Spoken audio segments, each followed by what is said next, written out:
The tour is over, and it's time for some rest.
I promised to give the siblings some privacy, so let's talk about our business first. What do you say? That sounds sensible enough. Since you went through the trouble of gathering the family head, the crew, and the Stellaron hunters, I'm guessing you have something important to say, Mr. Gallagher? Oh? Is it that obvious? The look on your face is practically screaming, I'm the one behind all this. You're right, Mr. Yang. It is indeed time to come clean on everything. The siblings already know what they need to, and they've made their choice. But you, Nameless, arrived a bit late. So it's only fair that I answer your questions. Before we begin, let me reintroduce myself. I'm the founder of Dreamflux Reef, the deputy of the Watchmaker, and the one who sent out that invitation. As Gallagher, the history fictionologist, I humbly extend my greetings to you all. History fictionologist? So what, everything you told us was made up?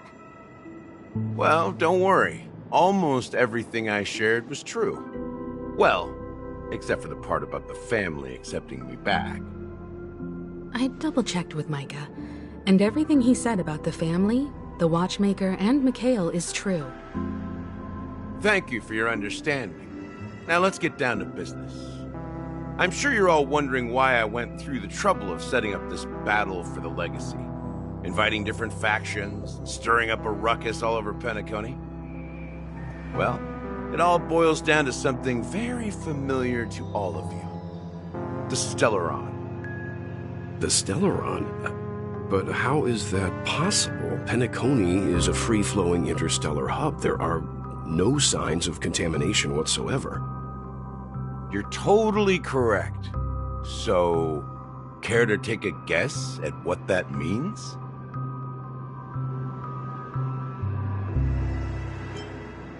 How keen. Well, what should I say? I expected nothing less from the person here who is the most familiar with Stellarons. The sweet dream doesn't come out of thin air. If you think of the memory zone as the sea, creating the land of the dreams is like filling that wild ocean with earth to make an island. To achieve this feat, without the help of an emanator of remembrance or enigmata, the only way is to use a Stellaron. And that's not something you can achieve with a simple wish. It requires vast quantities of knowledge, time, and manpower. I'm sure you get what I'm hinting at.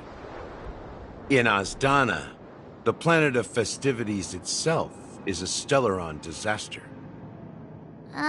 The planet of festivities itself is a Stellaron disaster? It all started a long time ago. Back when the Watchmaker and his crew liberated the frontier prison. They faced countless challenges as they began building Penacony from the ground up. That's when the idea of using the Stellaron came into play. The Stellaron first entered the Azdana system during the war. The Nameless warned everyone against the folly of attempting to tamper with such a power, and most heeded their words. But there are always people in the shadows with ulterior motives. The turning point came after Tiernan's death. With two of the Nameless gone, the Watchmaker had to go to the front lines. It was at that moment his rivals saw an opportunity. By the time a representative from the Montour Systems family arrived at the Watchmaker's call, the Stellaron had already been activated and was seeping into the primordial synesthesia dreamscape. And I suppose the family happened to possess the knowledge to seal the Stellaron? Not just that. They knew far more about the Stellaron than the average person. They helped Mikhail swiftly quell the civil unrest and played a part in building Penacony under the disguise of the Harmony. Those three eras were known as the Age of Dreaming. The Watchmaker, who had been left in the dark, sent out invitations across the universe, spreading the hype around the land of the dreams. Then, how did they turn against each other? Remember the island in the ocean metaphor? The truth is, the Stellaron was never truly sealed. It existed in a different form within the dreamscape. Think about this. What would it cost to create and maintain such a lavish dreamland? It's people's lives. The opulent dream is built upon the decay of spirits, with a toxic elixir called pleasure flowing through the dreamscape. It tempts people to indulge in the dreamscape, and gradually their minds succumb, becoming nourishment for the sweet dream. Confusion, laziness, and cowardice, weaknesses that plague humanity, were magnified and nourished by the family. Penacony became a new kind of prison, even more impenetrable than the previous one. Sadly, we realized this far too late. By then, the family had a firm grip on Penacony, swiftly quelling any opposition that arose. At my wit's end, I had to use the power of the Enigmata, and sought refuge in this chaotic realm. Over the years, I created a meme within this dream for our use. Dormancy. That's its real name. We exploited a loophole. You see, regular people can't fall asleep again while they are inside the dreamscape. So this is the true meaning of the impossible. You sent out invitations in the Watchmaker's name to find forces capable of resolving the Stellaron disaster and draw them into Penacony to uncover the truth. It's not just that. Above all, I wanted to see what happens when the major factions engage in a struggle for the legacy. Since this is the Watchmaker's first announcement in decades, the traitor within the family is bound to reveal themselves. So, the legacy is just a facade. If you want to consider the Stellaron as the legacy, I'm totally fine with that. If that's the case, where is the Stellaron now? That's a question for Mr. Wings. The Stellaron is still under the family's control, and as the head of the Oak family, I'm sure he holds all the answers.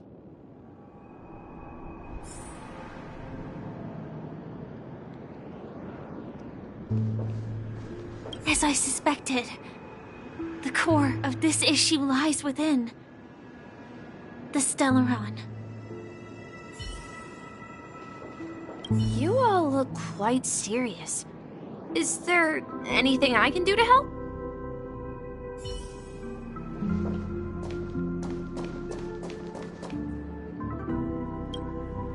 Are you done talking? So, will you tell us where the Stellaron is? It is the Penacony Grand Theater itself. As I suspected, it's the embodiment of the family. The edifice that first materialized within the sweet dream. That's what turned Penacony into its current state. As for the person who employed its power, it is in fact Mr. Gopherwood, the current Dream Master. Well, that was easier than I thought. Did you conduct your own investigation already? Correct. When I was trying to track down the person who murdered my sister, apart from you, Gopherwood was my second suspect. Confronting me first turned out to be a smart move on your part. I didn't have other options. The Dream Master has been elusive, and even the heads of the families can hardly get an audience with him. Moreover, Mr. Gopherwood has been kind to my sister and me. And I didn't want it all to end like this. What do you mean by that? To be honest, my brother and I are also victims of the cancer of all worlds. We grew up as orphans, and were adopted by the family when they came to help. Mr. Gopherwood recognized our potential and brought us to Penacony. But I can't just stand by and watch Mr. Gopherwood become an enemy of the Harmony. I won't use my voice to support an evil cause. I won't step on that stage and sing, no matter who the traitor is, or what orders they give me. I won't let the Charmony Festival become an event that destroys Harmony itself, or the paradise in our dreams. Indeed.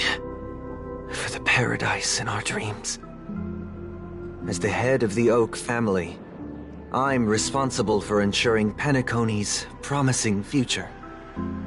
Robin and I will head into the Sweet Dream and confront the Dream Master. And if it turns out that the family has truly strayed from the Harmony, I'll fight alongside you. We'll put the Charmony Festival on hold and make sure Mr. Gopherwood pays for his blood debt. The enemies you are about to face aren't like this old dog here, who can barely even bark. Since our interests are aligned, why don't we team up?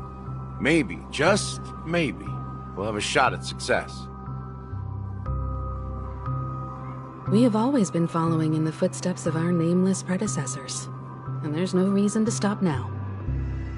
Yeah, we Nameless won't back down from a challenge. Isn't that right, Mr. Trailblazer?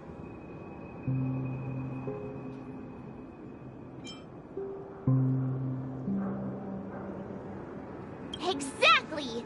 It's time for the crew to save the world once more! Rest assured, sitting on the sidelines isn't in our nature. Mr. Sunday, Miss Robin, I'm willing to accompany you on behalf of the Astral Express. Having a third party present should help with negotiations, and could make all the difference if things get ugly. Thank you, Mr. Yang. Thank you all very much. The Charmony Festival is about to start, and time is against us. We must hasten. Everyone, let's gather over here. We still need to make some preparations.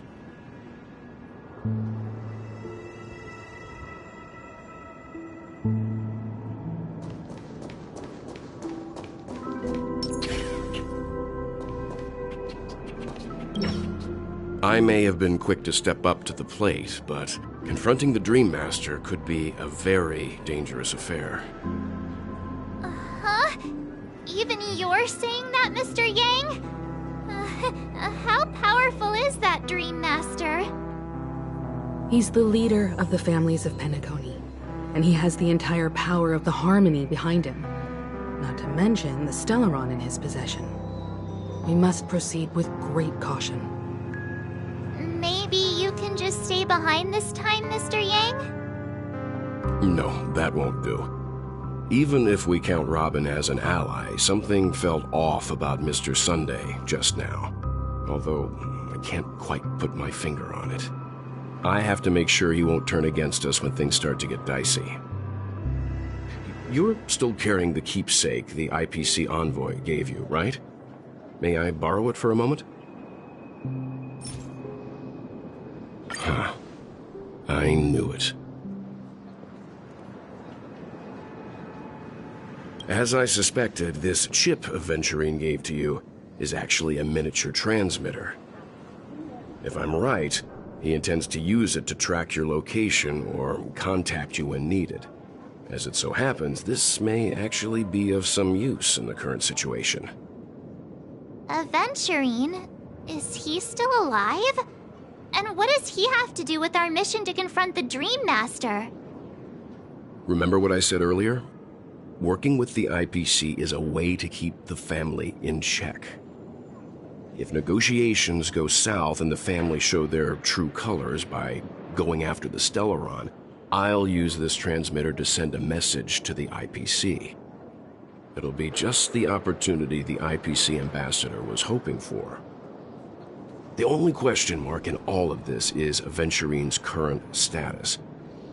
But the IPC is always listening, especially senior strategic investment department heads like him. Getting the message across shouldn't be a problem. Good luck to you, Welt. Well, you take care too. If anything goes wrong, don't worry about me. Just make sure to seal the Stellaron. Spoken like a true hero. Even if the Dream Master is innocent, the family's corruption runs deep. I won't make the same mistake Mikhail did. Let's wish him the best of luck. Don't you have something else to tell us, Gallagher? Why would you say so? Before we departed, the conductor asked us to inquire about the 3 nameless in Penacony. We've already collected intel about Rosalina and Tiernan, so the only one left is Lakework. If I'm not mistaken, we've already met him somewhere, haven't we? It's not enough to say meet, but the answer is pretty obvious. After all, I've hinted at it in quite an evident way. I've been watching over you ever since I received the reply from the Astral Express, and I've seen the great effort you all put into linking different realms together across the cosmos. And now, after getting this far all in one piece, you have truly proven yourselves. Miss Himiko, were you the one who repaired the Express and got it sailing through the cosmos again? Yes. And you two, young Nameless, you have very interesting life stories and extraordinary skills. What? Hey, you can't just make up titles like that. You're full of energy. Please send my regards to the conductor, Pom Pom. Please let them know that their friend had fond memories from his time aboard the Express, which he reminisced on every time he had a good drink. As for the last Nameless, he embarked, disembarked, and embarked again, traveling in a great circle, ending up back where he started. On his deathbed, he told me to find the Astral Express and deliver an invitation to the future Nameless. He left behind a special gift, a true legacy. Something that belongs only to the successors of the Trailblaze. Come with me. Now is the time to reveal it.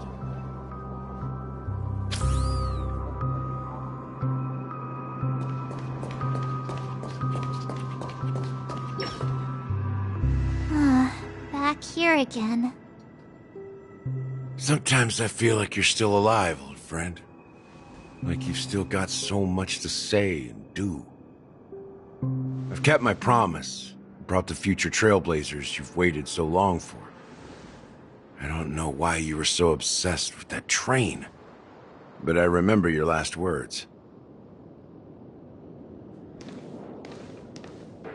Don't let us down, old man.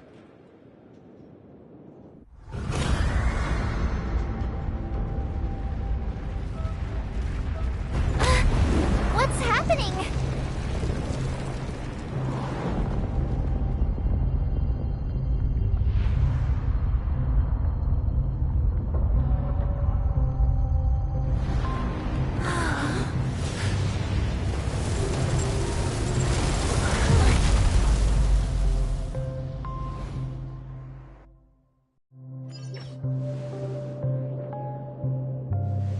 Go ahead.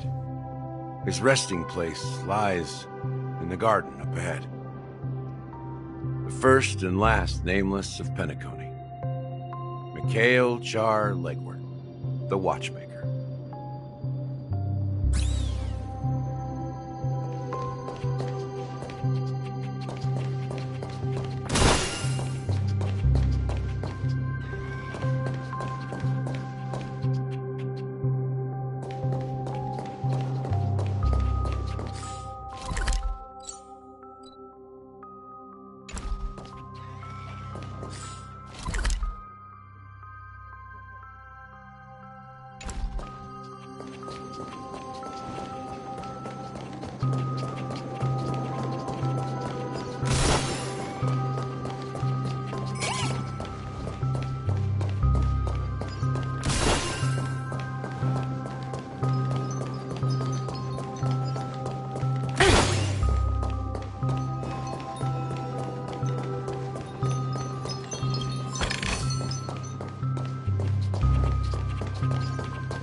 Sure enough, the Watchmaker is the third nameless.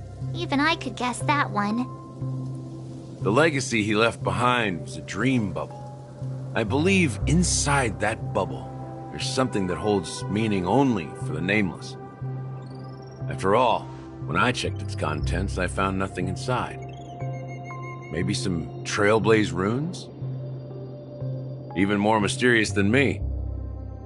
Well, let's have a look.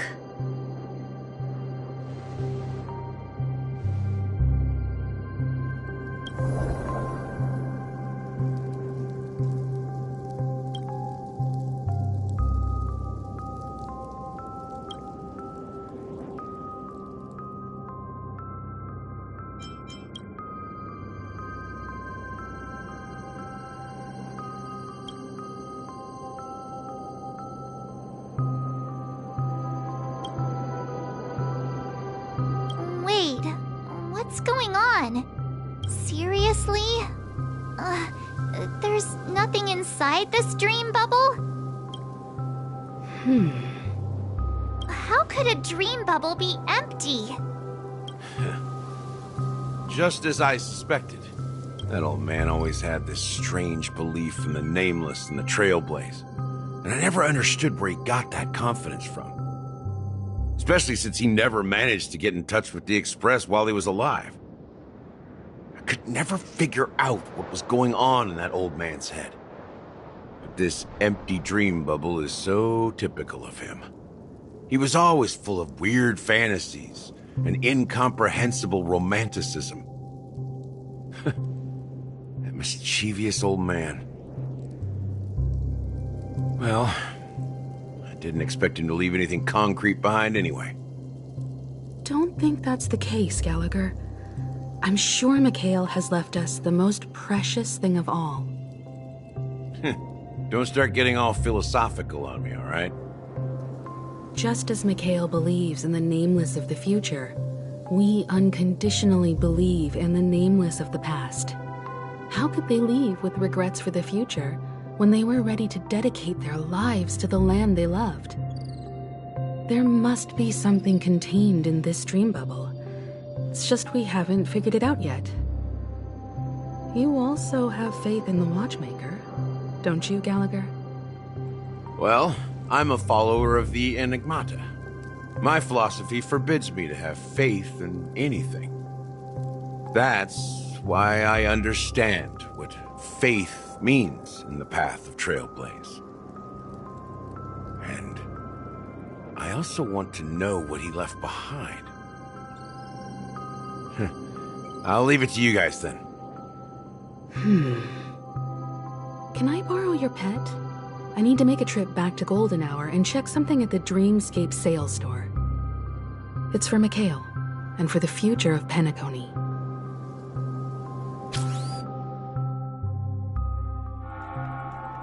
Welcome to the Reverie Hotel. How may I help you? Greetings. We're the Nameless from the Astral Express, and we'd like to check in. The Astral Express? But I thought... Yes, my companion's already checked in. My name is Dan Hung, and I believe my personal information is recorded in your system. I see, but your companion said you wouldn't be coming due to a change of plans.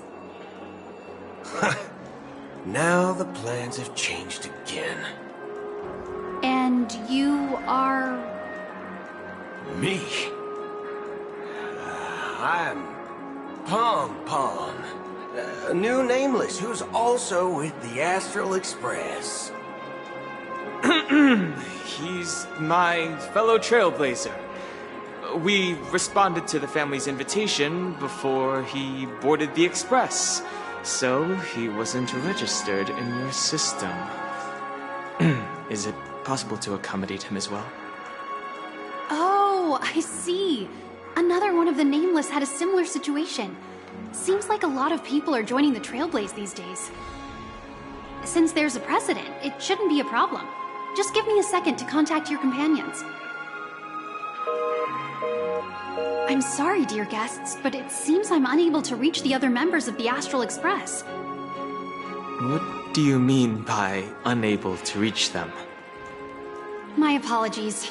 This is the first time I've encountered a situation like this. However, the system indicates that those guests are still in the Dreamscape. How about this? Give me their room number, and we'll go check on them ourselves. I'm afraid that's not possible. I need to verify both of your identities before I can share any guest information. How about you just wake up someone? Let's say, Welt? I'm sorry, but there are strict rules regarding forced awakening. It cannot be done without the proper clearance. So nothing works, huh? What's your solution then? Are you saying we sleep here? At the reception? Please be patient. We need to contact your companions in order to confirm your identities. And now it seems you need to confirm our identities before you can contact our companions. It seems so. Oh, fudge! Look, nothing personal, but if you can't handle this, go find someone else who can, okay?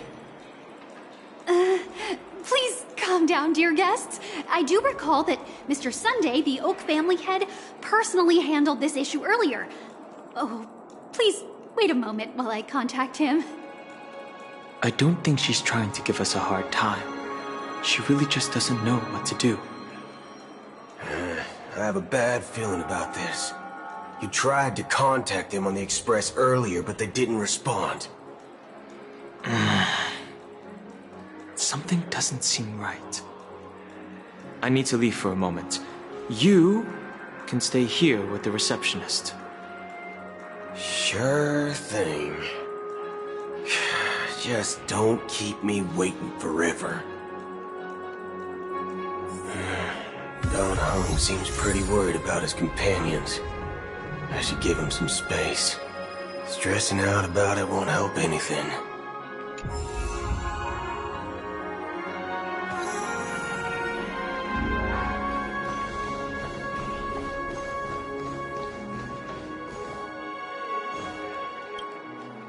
The Charmony Festival is about to start! I'm so excited! Hey! You guys here for the Charmony Festival too? Well, I didn't come all the way here specially for the festival. Honestly, I don't really even know what it's about. But I heard it's a lot of fun! Well, back in my home world, Anaria, we have festivals like that all the time. My dad threw me a birthday party one time that was just as extravagant as the Charmony Festival. Oh, come on! The Charmony Festival is a once-in-an-Amber-era event. How can a birthday party compare? Well, you never know, right? Maybe on her world, birthdays only happen once in Amber Era. Anyway, let's forget about that. Have you heard about the, unsettling things happening in the dreamscape? Unsettling things? What could possibly go wrong? It better not ruin the Charmony Festival! I've been looking forward to it! Relax. With a big event like this, there's bound to be lots of gossip and rumors. Don't worry. If anything does happen, the family will be on top of it. Oh, that's a relief. I didn't come all this way to see the festival go down the drain. Well, looks like I won't get any fudging clues out of these two. They're clueless.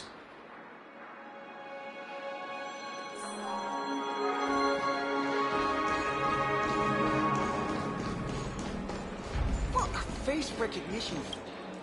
Greetings. I'm Cody of the Bloodhound family, head of security for the hotel. How may I assist you? Hello. So, there's something I wanted to ask about. I've been hearing some unsettling rumors about certain incidents that might affect the Charmony Festival. Do you think there's anything to be worried about? I've traveled all the way from the Hayaii Federation, and I don't want my trip to be ruined. What do you mean? Wait. You haven't heard? I'm not sure where you heard those rumors, but they're completely baseless. I can assure you, as a representative of the Bloodhound family, that everything is going smoothly for the Charmony Festival. At present, all of the families are focused on making sure the festival starts on time. Even the Dream Master himself has arrived. So don't worry, your trip won't be in vain. That's a relief to hear. She doesn't appear to be acting. So, it seems that even the hotel staff are out of the loop. Back already? Hasn't she returned yet? Nope. I'm starting to wonder if sending her to contact Sunday was a good idea. Neither the staff nor the guests seem to know anything about what's happening in the dreamscape, and wherever we go, all we see is people enjoying themselves. Definitely not a good sign. I agree. Another unusual thing is that the Oak family is supposed to be in charge of organizing the council and managing everything inside and outside the dreamscape. However, I walked around the hotel but didn't meet a single member of the Oak family on such an important day. Well, I'll be forked. If I remember correctly, the head of the Oak family is that Sunday guy, right? We shouldn't linger here too long. Let's go back to the Express for now. Not so fast. Have you ever robbed the IPC, bro? If you run away now, everyone will be chasing after you. Are you suggesting we sit here and do nothing? I wouldn't say do nothing. But let's stay put for now. Even if the family has ulterior motives, they couldn't have anticipated us showing up here. We're the surprise factor for them.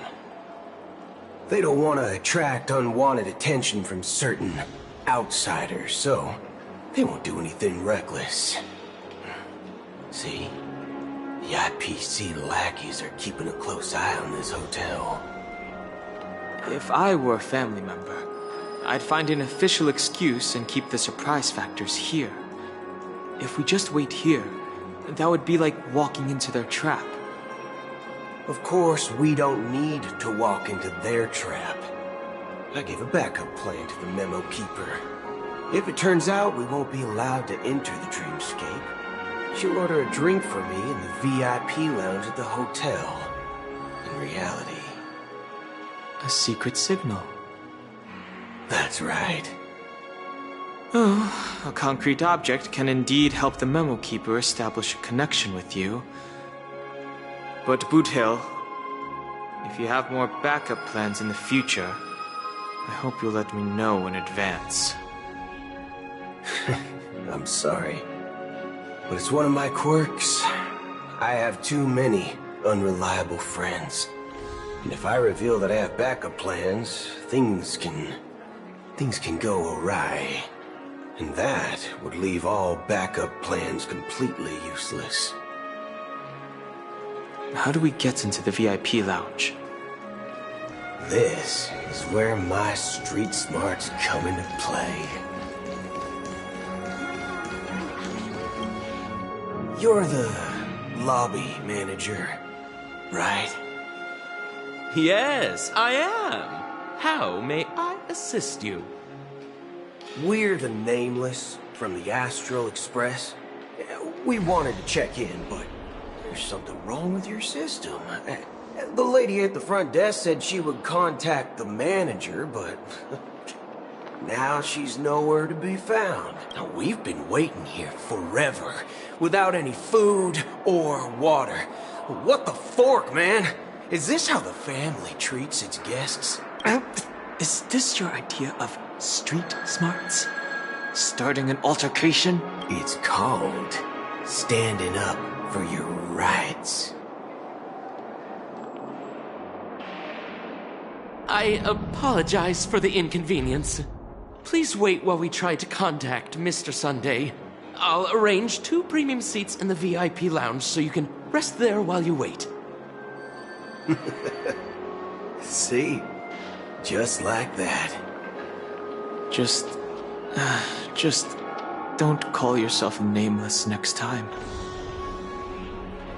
Wow, this bar's something else. Certainly worthy of the planet of festivities.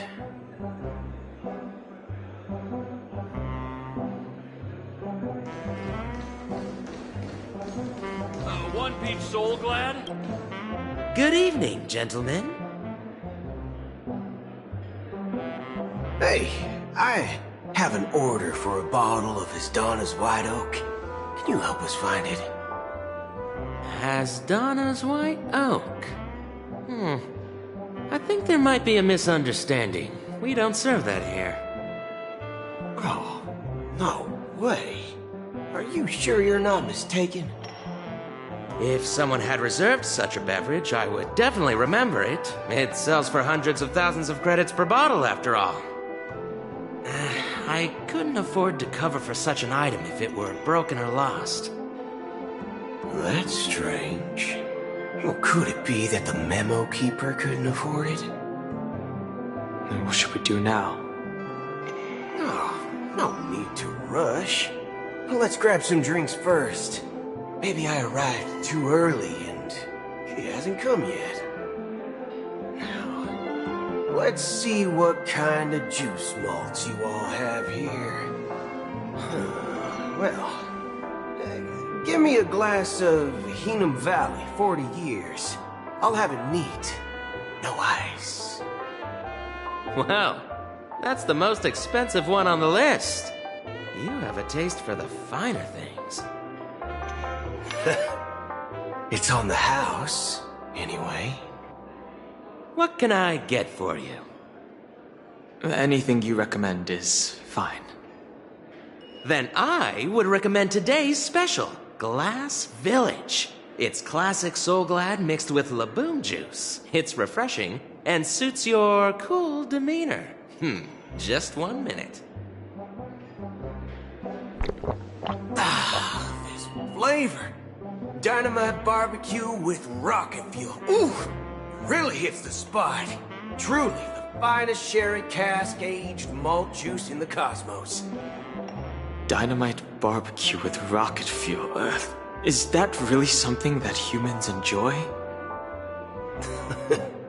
Hey, this guy doesn't know anything at all. As long as you're satisfied, dear guests, please enjoy. Let's give the memo keeper another half system hour. If she doesn't show up, we'll need to come up with a new plan. In the meantime, let's take stock of the situation. What do you think? The situation is unclear. Something must have happened on the planet of festivities, but the public is unaware of it. Someone in a position of power within the family must be covering it up.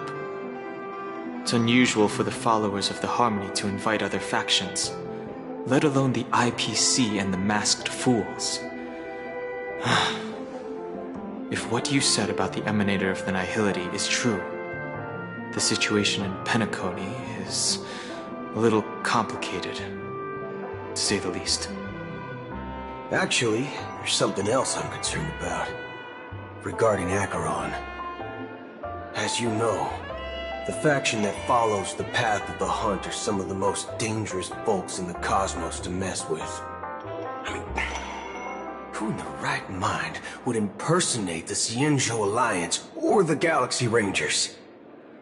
It's like asking for a death wish. Isn't there a saying among the Xianzhou people that the Rainbow Sect lets their Lux arrow do all the beating? Talking. Do all the talking. Well, you know what I mean. Even though the Galaxy Rangers have been out of sight for years, we've been keeping an eye on this region. Even the dumbest criminals know better than to mess with the Annihilation Gang, much less the Rangers. But that Acheron lady, she doesn't seem like a lunatic at all. On the contrary, she's highly logical and organized. She knows exactly when to hold back and when to strike without mercy. And you believe that someone like her would have an ulterior motive for impersonating a Galaxy Ranger? I'm not entirely sure, but I do have my suspicions. Maybe she knows a Galaxy Ranger, or perhaps she's trying to lure us out for some reason, which I can't figure out. Anyway, what worries me more are the anomalies within the family. They've summoned followers from various paths for the festival. No matter how generous such a gesture is, this move seems highly unusual. Unless the invitations weren't sent by them. If that's the case, it's even more intriguing that the family insists on organizing the Charmony Festival, despite the chaos. Maybe it's Shipei the Harmony pulling the strings. You find it beyond human understanding because it wasn't arranged by humans at all. People do stupid things out of irrational impulses. They abandon their principles when self-interest is involved. They believe in things they know they shouldn't, and fudge, they even break their own rules. But Eons don't. They stick to their determined path and never turn back, even if they reach a dead end. You think Shipei's will is behind all this? It may not necessarily be Shipei, but there's definitely some higher entity involved. I know it may sound pessimistic, but if human free will were reliable, why would we even need Galaxy Rangers? It's much simpler when you boil it down to the eons and paths. Like how Lon always follows the path of the Hunt, or how the Express stays true to the Trailblaze despite Akavili's disappearance. But in my opinion, Akavili's fall holds significance for the Nameless. Oh. So you're saying the Nameless now have to take responsibility for their own choices because their absolutely right leader is gone? Exactly. I believe the purpose of the journey isn't just about following a path that's always considered absolutely right. It's more about doing your best to choose the right path for yourself among countless possibilities, even with limited insight and judgment. I don't know what you've been through, but I agree that people must take responsibility for their choices, because no one else can do it for them. That's why the Galaxy Rangers need to uncover the imposter and figure out her true intentions. Just in case. I have a backup plan if the Memo Keeper doesn't show up. This is my final backup plan. I promise. You sure have a lot of cards up your sleeve. Well, going back to my old career would make things a lot easier. By the way, when you were walking around the hotel, did you happen to see any important-looking guests? What's your plan? It's simple. We just grab some hostages and use them as bargaining chips with the family. Or maybe we can even take their identities. No need for that. We'll return to the Express now. Wait. Are you getting scared? Draw your weapon. Let's make a big scene. Are you leaving, esteemed guests? Would you like to cancel that Asdana's White Oak you just ordered? Huh? Asdana's White Oak? But didn't you just say... Ha ha. Looks like you are a bit intoxicated, esteemed guests. You ordered a bottle of Asdana's White Oak just a moment ago.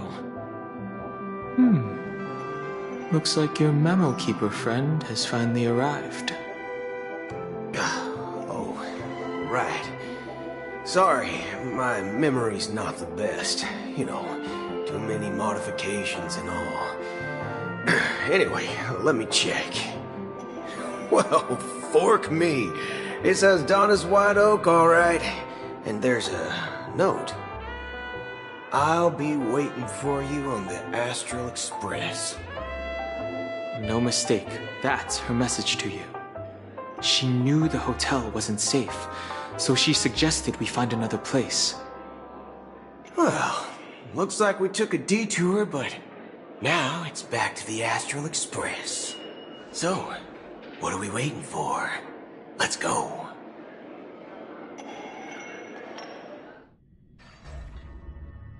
You're back? Two guests just boarded saying they were looking for Boot Hill, so I told them to wait in the parlor car. Oh, just in time. Two guests? Yeah, or two. Look, we welcome all passengers on the Astral Express, but sneaking in like that, you have no regard for etiquette. My apologies, conductor. It was an oversight on my part. I assumed you were already acquainted with the garden. Given the chaotic situation in Penacony, the Nameless are the only ones we can truly trust right now. You are the Memo Keeper. Pleased to meet you, Dan Hung. I've seen you in others' memories. And as for Boot Hill, this is our first face-to-face meeting. I hope you enjoyed that bottle of Astana's White Oak. You sure have a refined taste. Finally, Memo Keeper. Well, let's cut to the chase. Spill everything you know. That's precisely what I intend to do. But before that, please allow me to introduce myself. My name is Black Swan, and I serve the Garden of Recollection as a Memo Keeper. As for Acheron's story, I'm sure she knows it better than I do. Greetings. I'm Acheron. What?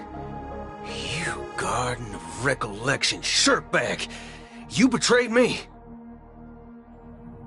I apologize, but she did that at my request. Due to certain reasons, I have been exiled by the family. Thankfully, this Memo Keeper came to my aid and helped me escape their surveillance unnoticed. To be honest, It was more like stalking than helping. And the process was far from unnoticed. But we did escape. I asked her to guide me to a place beyond the family's reach and to contact a few trustworthy individuals. Namely, all of you. Trustworthy? Son of a nice lady. You think I'm dumb or something? How about this? I'll put a few bullet holes in your head and see what secrets spill out. Then, we can talk about trust. It doesn't have to be like that. I'm willing to answer all your questions, but not right now. If my cover hadn't been blown, we might have had more time, but at the moment, we don't have any other options. No other options? What do you mean? This is the only way I can ensure everyone's safety. I kindly request an immediate warp jump out of the Astana star system.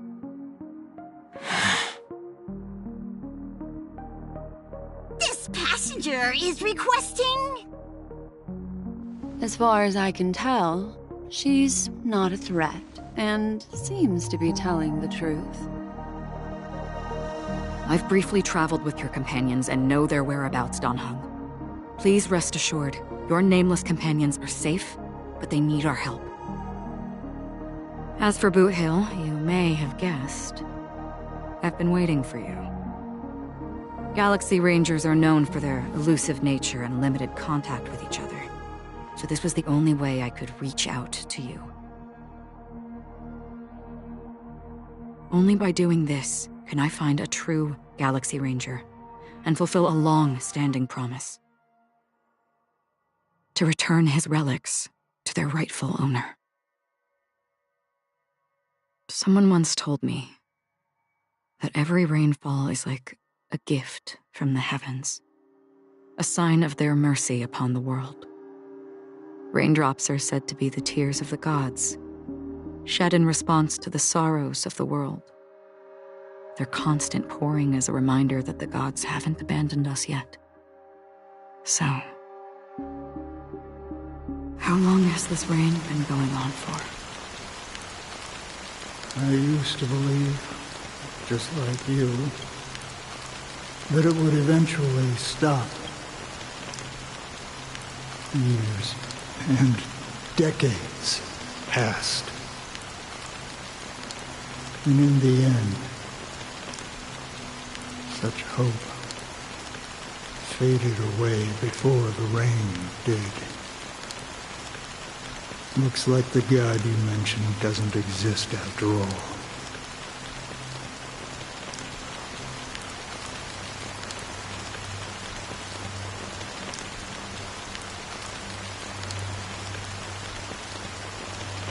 Well, let me share a story with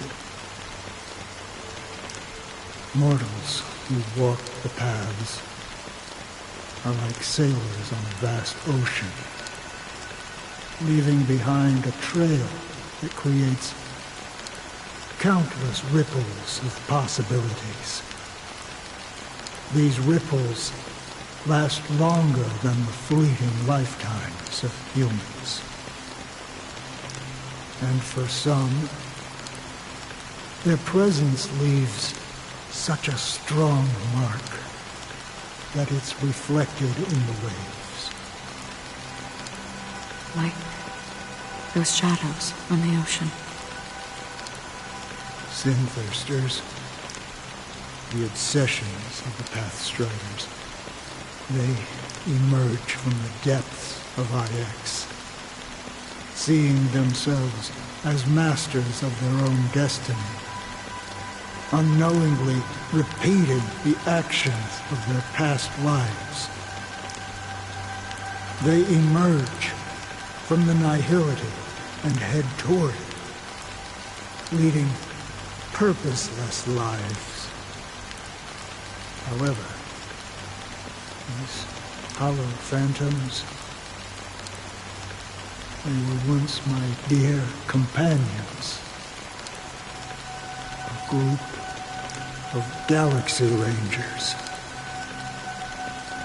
Are you watching over them? Watching over them? No. I'm guiding them toward transcendence. It was a brutal war.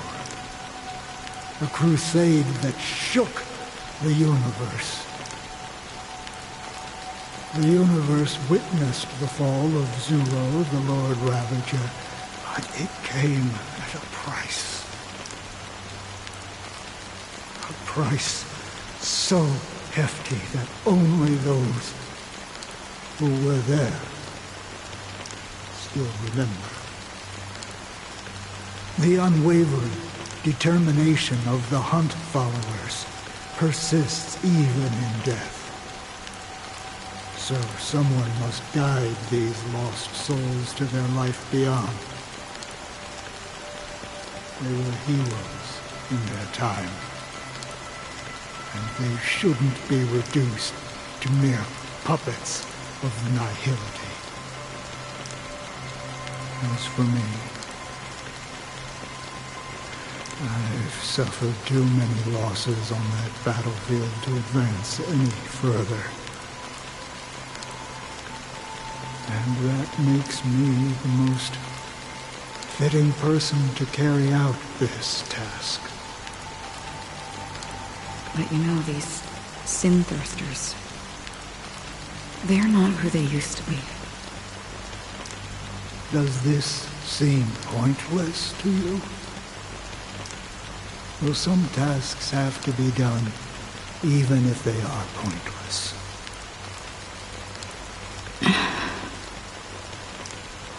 I can help you. For what? For the meaning of the nihility. That's what I've been seeking. I see.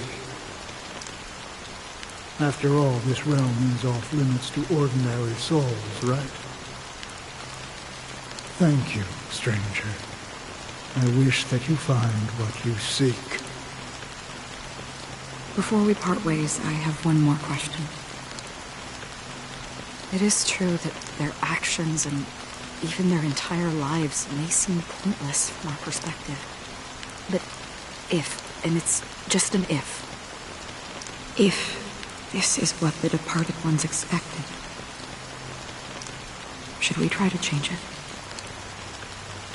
A good question, and a profound one. I don't know the answer. What I do know is that one day I too will pass away. And when I bid farewell to this world, someone will stand at my grave and place a bouquet of flowers on it.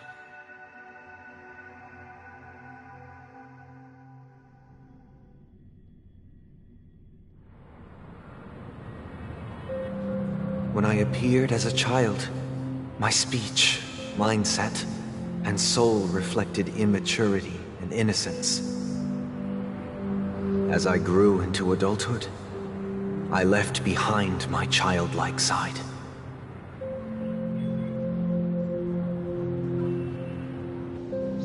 I humbly request your blessings, esteemed advocate of Shipe. Come to me, my kinship. I have sought their presence with us. As you wish. I have faithfully served the Alfalfa family for nearly a decade, promoting the path of the harmony to the best of my ability. However, I made a mistake yesterday. While I was preparing dinner for the family head, I accidentally dropped a prepared dish on the floor. Out of laziness, I lied and claimed that everything was ready. Although the head has dismissed me as punishment, it has been tough to sleep with the guilt still gnawing at me, as I worried that the seeds of evilness may have taken root in my soul. So, I confess to you now to seek atonement for my sins. Do you sincerely repent and vow to change your ways? Yes. Have you examined your soul and confessed all your sins? Oh, yes. Are you willing to accept the process of atonement? Yes. Very well. Show your dedication and goodwill to the family, and you shall be reinstated among them. Now, please, leave in peace. Oh, praise Sheepy. And thank you, esteemed advocate. Next, please step forward. I wholeheartedly confess to you. Please, pardon my sins. Rest assured, I have implored their presence to be with us. As long as you are sincere, absolution will be granted. Oh, great. You know, I arrived in Penacony as a stowaway. I sold everything to get a ticket. My house, my land, and my 2 children. I see. Please, go on. My children were starving, and I hoped they'd have a chance at survival if they became slaves here. If I can strike it rich here, I'll lift them out of that situation and give them the life they deserve. But the Bloodhound family got wind of it. They're on my tail, hunting me down. I thought I could bring my kids here. It was all my fault. All my fault. The family is ready to forgive all sinners. I'll ask the Bloodhound family to cease their pursuit. You don't need to live in fear anymore. Oh, thank you. Thank you. I'll work my hardest to redeem my children and make them part of the family. Praise the harmony! Next, please step forward. Hey! Long time no see, Mr. Sunday. The most esteemed individual in Penacony, and the next leader of the Oak family, right? I have sought their presence with us. Let us proceed. Sure. Let's just get this over with. I have sinned. Please forgive me. I wasted half a pizza at breakfast, and a bottle of Soul Glad. That's it. Nothing more. When we wrap this up, I've got a robo-ball game to catch, you know? Do you seek to atone for your sins through good deeds? My sins? Oh, started to sound like a saint, huh? Well, let me tell you something. Neither the family nor you have the right to judge me. You think nobody knows what your precious family has done? About the watchmaker? Huh? Don't kid yourself, Featherbrain. Those dream chasers might be fooled by your act, but don't fool yourself. Before you start spouting off your holy verses, answer me this. Where does the power of the Oak family come from? And your power? What makes you think you can sit there all high and mighty, looking down on everyone else? Well, I've spent enough time in confession today to enter the Harmony's paradise, right? Then I'll take my leave. Good luck with your election, and, don't make me regret my investments in you.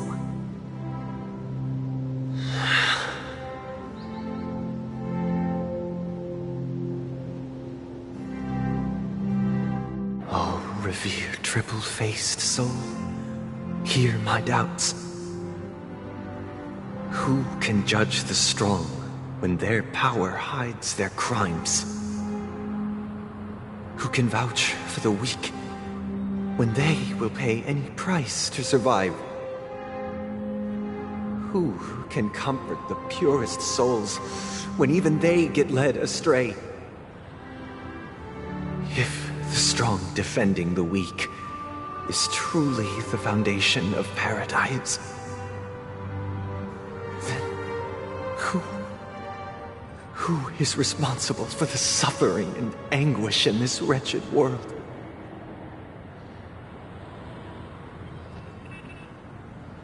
Brother? Brother? Brother, are you all right? I'm fine.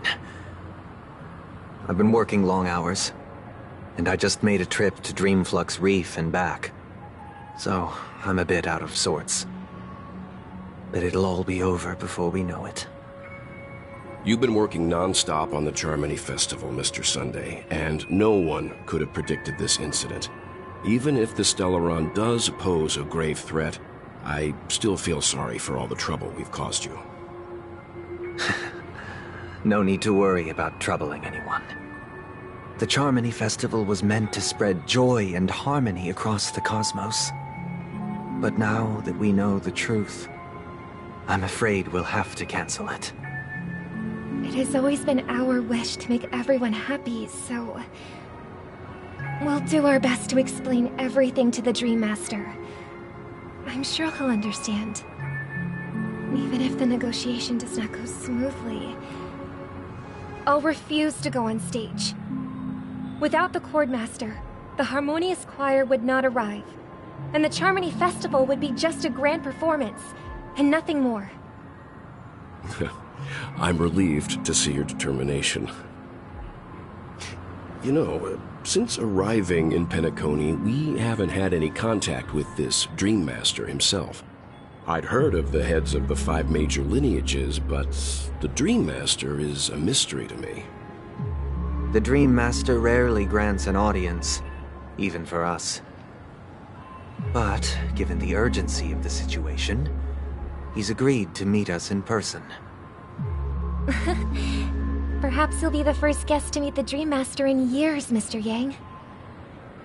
Let's hope we can reach a consensus that satisfies everyone. Indeed. Let us hope so. It's about time. We'll have to get ready for the meeting. I apologize for any inconvenience caused by the urgency. Don't worry. I'll be waiting here. Dear, it's Mr. Sunday! Hey, come over here! Looks like someone needs help. Let's go check it out.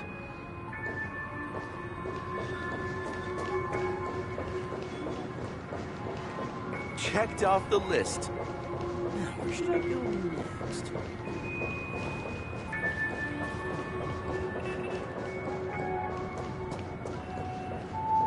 Thank you for everything you've done. I'll be waiting here.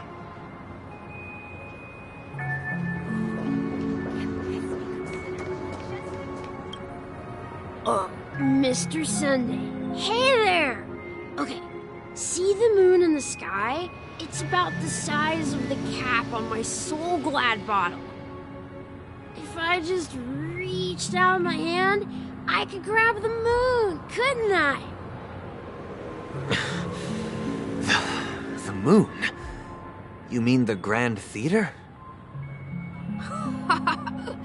Yeah.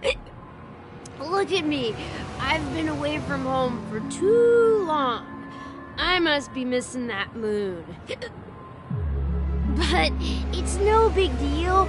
The Grand Theater here looks much better than the moon back home. It's just magnificent. They told me not to sell everything I had just to come to Penacony. How short-sighted. Selling everything you had? Why would you go to such lengths? Why? Can't you see? Life back home is miserable. It's not really living at all. It's better to be here at Penacony. No pain, no worries about tomorrow, just sweet dreams. You can do whatever you want. That's what I call living. Yeah, now this is the life. Is this truly living? Huh? What did you say, young lady? I didn't quite catch that. Oh, it's nothing, sir. You see, the traffic on Glock's Avenue can be dangerous. How about I ask a Bloodhound family member to escort you to Ideen Park over there, so you can continue enjoying your sweet dream? Oh, yeah, that's a great idea. Wow, no wonder you were the leader of this sweet dream. You're totally a lifesaver. See you around, Mr. Sunday, and it was nice chatting with you.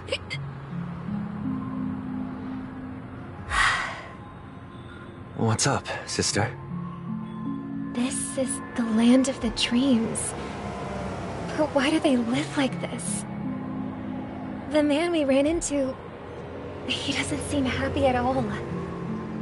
Even though sweet dreams are nice, they're just illusions. But for him, they're the only way to survive, even if it means giving up on reality. That's not really living at all. I suppose you have a point. But, in my opinion, that's how most people live their lives.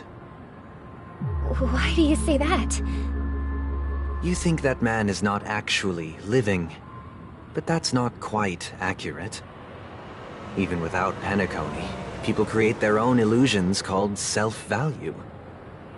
People believe they have a predetermined value to fulfill.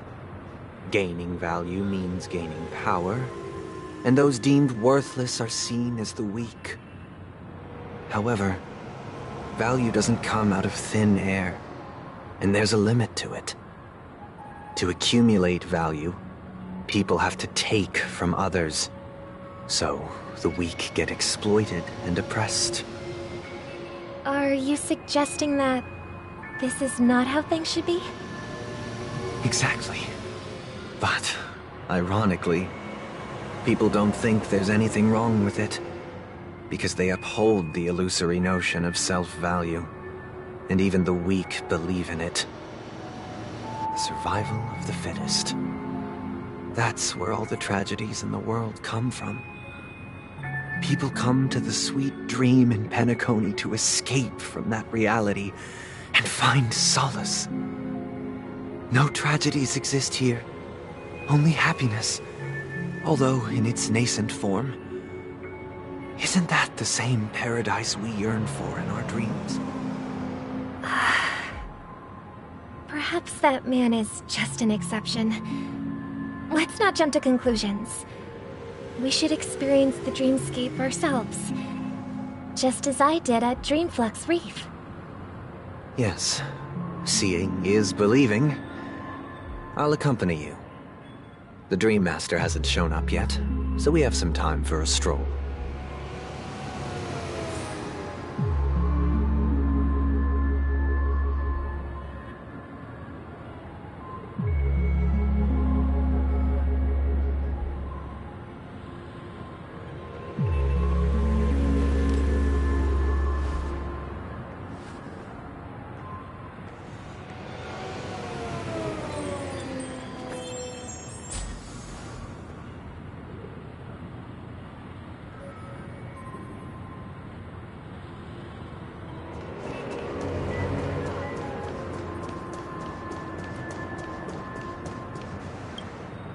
Glad to meet you again, Robin. How are the preparations for the Charmony Festival coming along? We're all so excited about it. It's going smoothly. Thanks for making the trip to join the festival. You're too kind, Robin. It's a pleasure to have guests from all over the universe celebrating day and night. I can't stand being lonely or bored, so this jubilant dreamscape is perfect for me. But if this went on forever, would it get boring too? Nah, not at all. Who would get tired of having so much fun? Every day, you get to wear fancy clothes, explore all sorts of dream bubbles, indulge in delicious food without gaining weight, and you never get old or sick. As long as you can afford a room, this place is the ultimate paradise. But you know that only a few things can be brought back from the dreamscape to reality, right? That's exactly why I don't plan on bringing anything back. Just enjoying the dream itself is good enough for me. I mean, I'm not one of those long-living species. I only have around 60 or 70 years in this lifetime, and there's so much to worry about. Being happy here is pure bliss. Only in this sweet dream can I truly feel like I'm in control of my life and fate. Who would want to go back to reality after experiencing this bliss? I see. I genuinely wish you all the happiness in the world. And I wish you a fantastic performance, Robin! I'm off to the Blue Hour for the ball. See you later.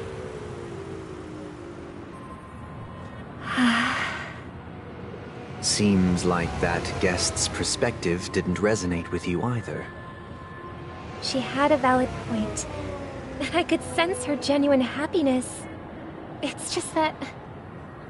What you're trying to say is, she thinks she's in control of her life.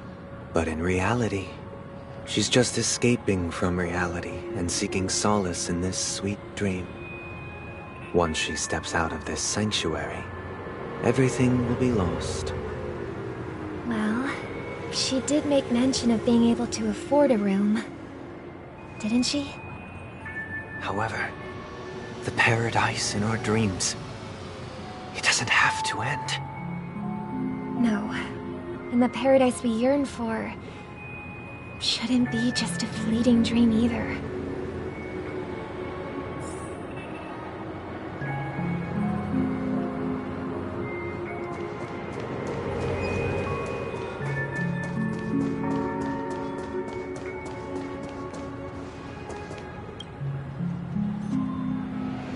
The scenery in this dreamscape is truly breathtaking, isn't it? Oh, Robin. Can't believe I'm meeting you in person here. What an honor. You're right. Even though time stands still in this dreamscape, it always feels fresh. I find something new every time. A philosophical mind. I hope I'm not intruding. Oh, not at all. Now, with little time left, I yearn for meaningful conversations, especially with someone as esteemed as you. Do you mind if we chat? It's my pleasure. No need to be formal. Just speak your mind. You said, with little time left. Please, forgive me for being blunt. But is that why you came to Penacony? Yeah. I was part of a war, and while escaping from the Sarkosian mothership, I got exposed to some radioactive materials. And then, all my comrades died, and my hometown was wiped out by neutron bombardments.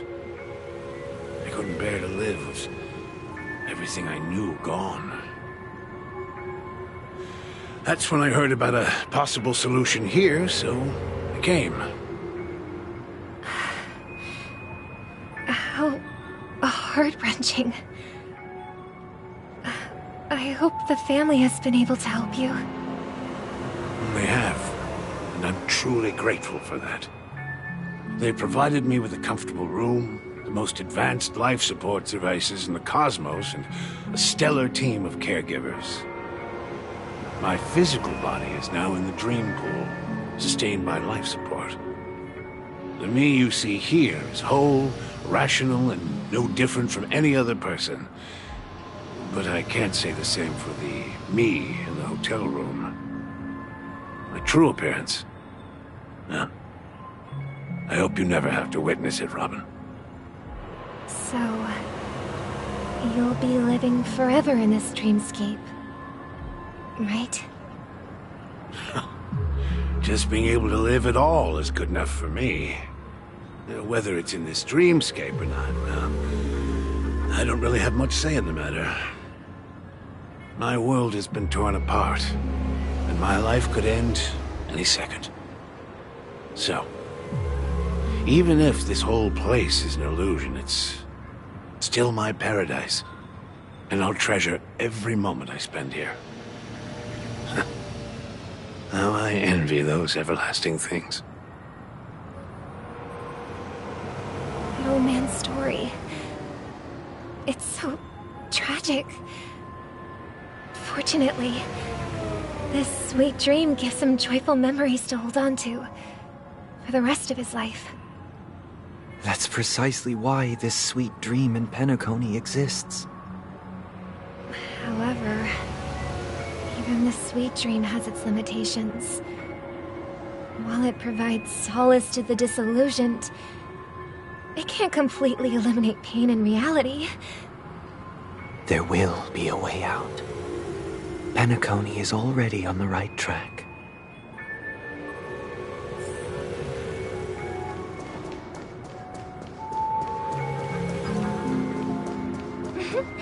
Look what we have here. A lovely young lady. Wait, is that me? Brother, what a surprise to see you again. Show yourself. Your trick won't work on us. I've heard that a skilled masked fool received an invitation too. That must be you, right? Did you enjoy yourself? Barely. The people here are way too gullible. A little bait is all it takes for them to bite. And they run away at the slightest hint of danger. In other words, they're naive and cowardly. Now that you've had your fill, it'd be wise to leave before it's too late. The music of the harmony doesn't tolerate discord. What? Now that you have the real Robin, I'm useless? Oh, how disheartening. I've done so much for the family. You should be thanking me, because if it weren't for me cleaning up this mess, Penacony would still be in shambles. Don't you think? That was a personal request from the head of the Iris family, and it has nothing to do with us. Step aside and stop causing trouble for the Charmony Festival. The Charmony Festival?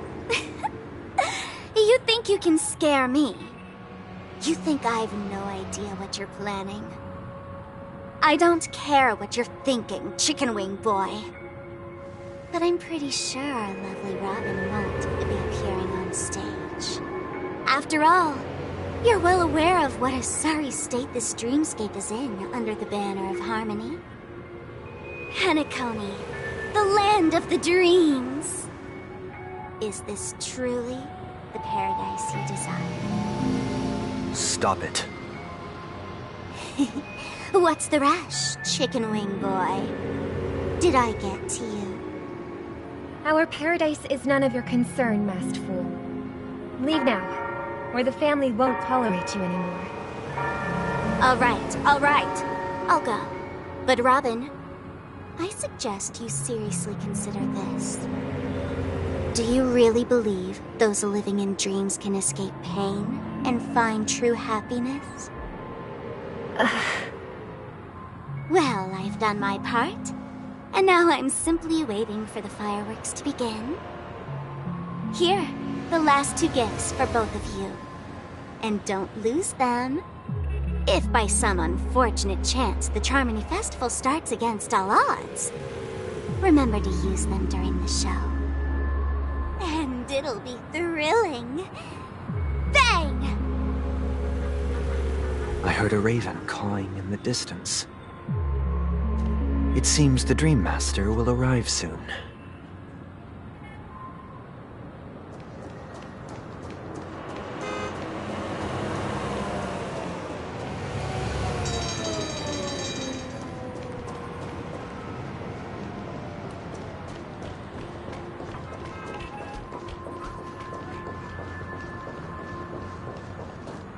Let's wait here for the Dream Master to arrive. Okay. By the way, brother, I heard you no longer have a sweet tooth. Back when we were kids, you used to steal my desserts. Seems like a lot has changed during my absence. What exactly happened? Well, someone has to stay awake even in this sweet dream. But that someone doesn't have to be you, or anyone in particular. You're carrying too much on your shoulders, brother. The paradise in our dreams. It shouldn't be like this. Penacony is nothing more than a dream. It can't erase the worries and pain of reality, or bring true happiness. It only offers an escape from reality. Nothing more. Remember the old man we met earlier? Without this dream, he might have completely lost himself. That might be true, but even without Penacony, he could have chosen another path. As far as I know, the Intelligentsia Guild has been promoting their rehabilitation techniques for a long time now. That path may have been more ordinary and challenging, but now he is receiving hospice care in a comatose state, and his fate is sealed. Is Penacony granting these people a future? Or is it taking it away from them? Well, don't forget this. Not everyone really has a future. The future for humanity is like the sky for birds. People mistakenly believe that flight is inherent to birds because they've never witnessed those birds crashing to their death.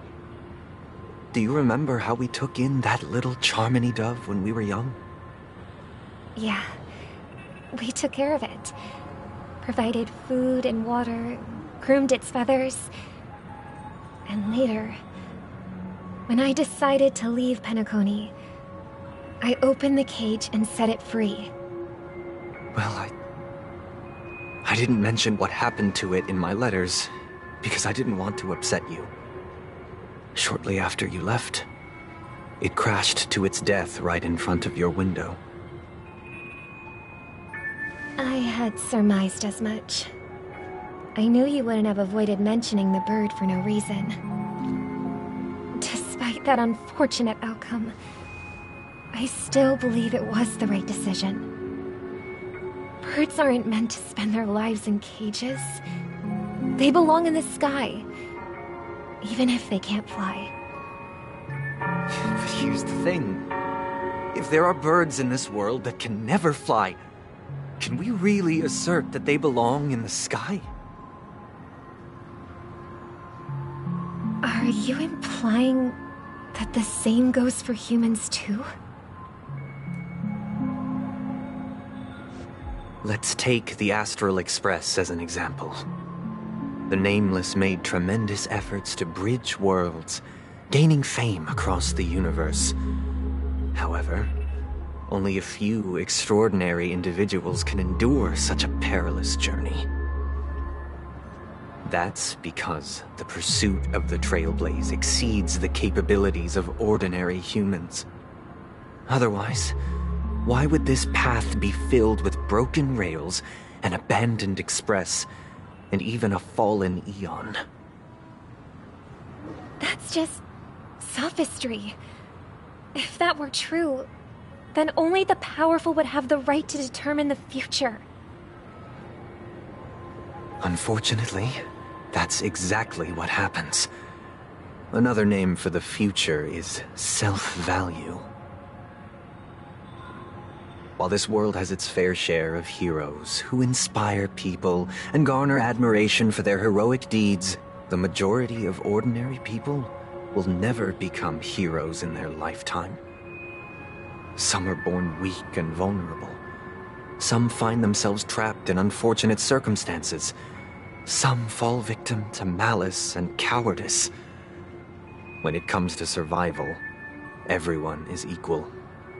And the weak can only watch as their value gets constantly diminished by external forces. That's why we should care for the weak and support them as if their suffering were our own. That's what the Odes of Harmony have always taught us. While the Harmony holds noble aspirations, the strong will always be strong, and the weak will always be weak. Even in this carefree dream. Human nature contains greatness, but it also harbors inherent weaknesses that can't be eradicated. In the end, if people can't even secure their own survival, they won't care about the illusory future of equality. As long as the law of survival of the fittest prevails, there will always be fledglings crashing to their death.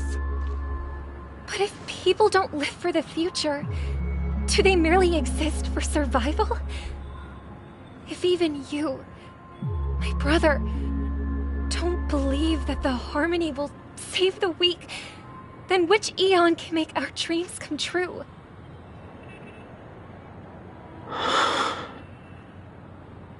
People often forget that when the first bird took flight, the entire world envisioned a future where no more fledglings would ever crash to their death.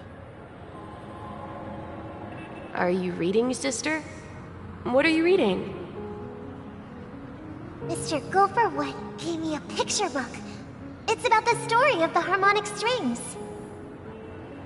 If I could become a chord master, I'd like to summon Dominicus, the harmonious choir. I want to sing with everyone and spread our wishes so that all can feel happiness and joy. I see. Then I would summon the harmonious choir too. Don't you have a wish of your own, brother? Of course I do. It's just that it includes your wish and everyone else's. I long for a true paradise where everyone can find peace. Then let's build a stage there and invite everyone to our performance so that both our wishes come true through the power of the harmonious choir.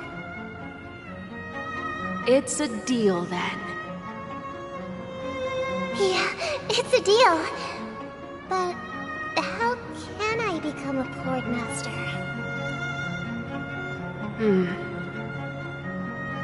Maybe you'll have to become a star first.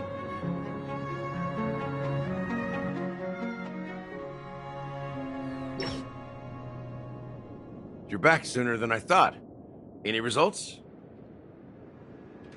Yes. And now, it's up to us to forge ahead. Since he's already carried out his last wish, my final mission is complete. But pardon me if I sound curt. It's good to have determination. The path Mikhail left for you is not an easy one to tread. Why else would he have chosen to sleep in solitude, staking everything on some nameless in the future? And you have the numbers. And in numbers comes strength. So that might just delay your inevitable a little more. Got any more encouraging words? As I see it, relying on Welt's negotiations alone is far from enough. Regardless of whether the other party will be compliant, negotiating simply allows us to meet them as equals and won't grant us an upper hand. Penacony is our rival's home turf, and we already have very few chips left to play with. Rather than idly sit around while the family's got us blocked off, an offensive approach might be a wiser course of action. We're more familiar with the Stellaron's properties than most, and since it's the key to stabilizing the sweet dream, it's vital to the family's interests. By attacking their core interests, they're bound to retaliate hastily. And as the saying goes, haste makes waste. That's right. As long as we pose a threat to the Stellaron, either with words or otherwise, we have a chance at gaining the upper hand. But the problem is, on the eve of the Charmony Festival opening, how exactly are we going to get close to the theater? Family security will be airtight, and if we brute force it, even if we succeed, it's too risky. So, no one's gonna say anything? Then I'll raise my hand. I know the answer to this question.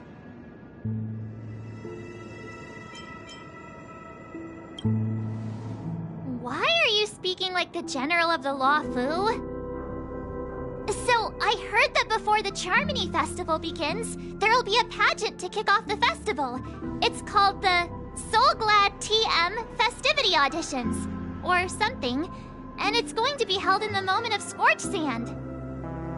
As long as we clinch the top spot, we'll be able to attain the title of Festive Superstar, and be able to personally bask in the graces of Miss Robin.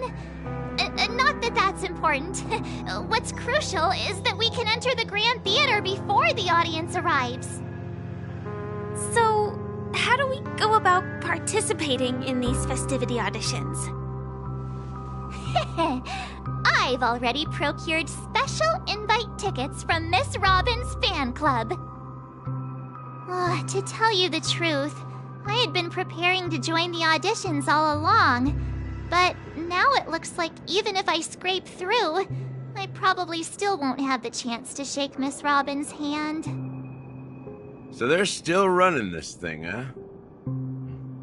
It was originally just a publicity stunt, set up by Mikhail to drum up attention. But it looks like it might be worth a shot. We'll follow Marge's plan. Mr. Gallagher, will you be joining us? I'm afraid I won't have the time. As a virtual character, I've already completed my final mission. Whether Penacony can awaken from this dream is all down to you. Should we ever cross paths again? I'd love for you to visit the Express. All right. I'll have to add to that data bank of yours you've got on the Express. And Miss Firefly, we thank you for all your support. We're faced with a formidable enemy. As long as the Astral Express and Stellaron Hunter's objectives are aligned, we're willing to cooperate with you. We've already come this far together. I'd like to join you for the rest of your journey on Penacony. I'm pleased that we can finally fight shoulder to shoulder. I couldn't ask for a better ending. This is also the spirit of the Trailblaze. Now, everyone, let's prepare to move out.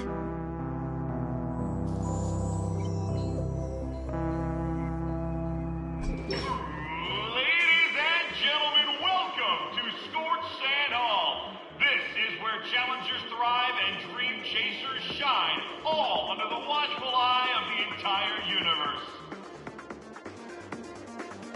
If you have ambition, dream, and the drive, dear friend, the next superstar of Penacony's Charmony Festival could be you!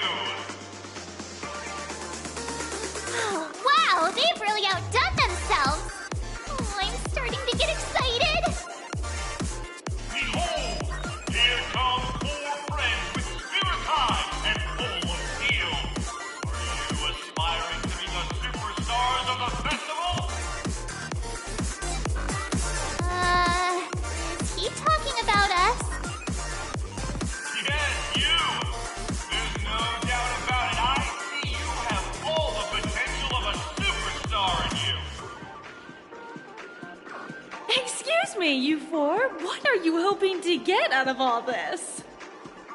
As the last group of contestants, how confident are you in overcoming all of the challenges? Would you be open to a brief exclusive interview with us? It'll be quick.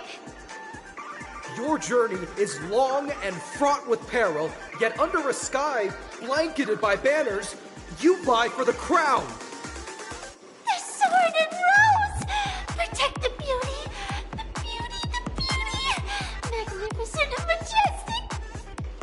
A knight's head is hard as steel. Brother Lance's focus is stubborn as a heel. We don't all have to be winners, but if we don't have fun, we'd all be sinners. People are pouring in. Kinda feels like all sorts of baddies are showing up.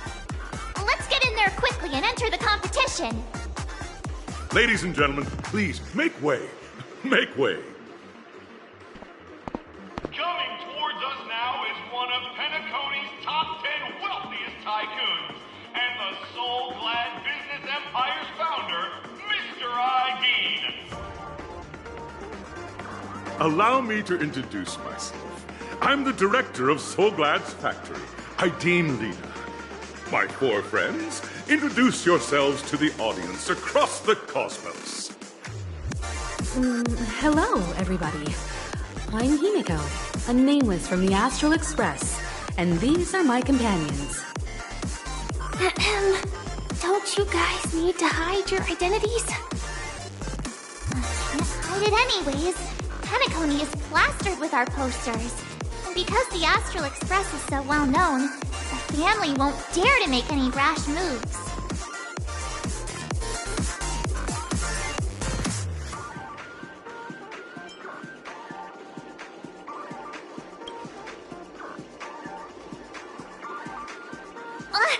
Don't expose my net handle to everyone!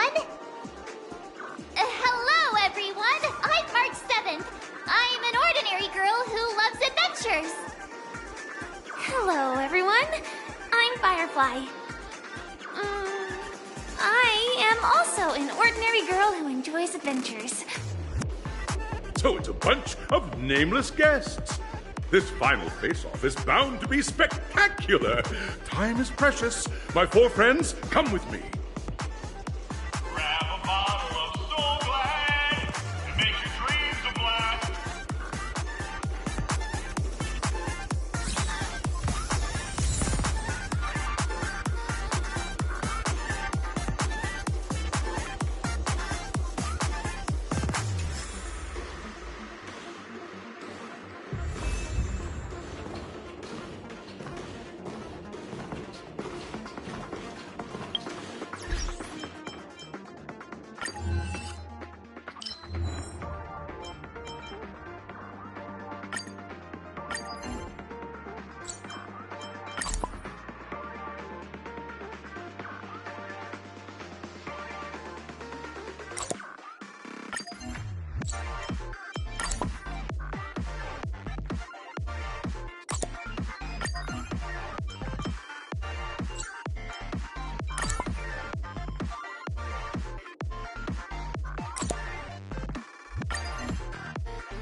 A reward with no risk.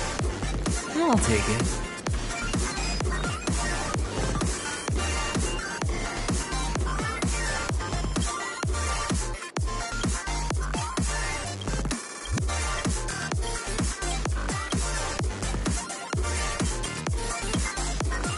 This place is buzzing.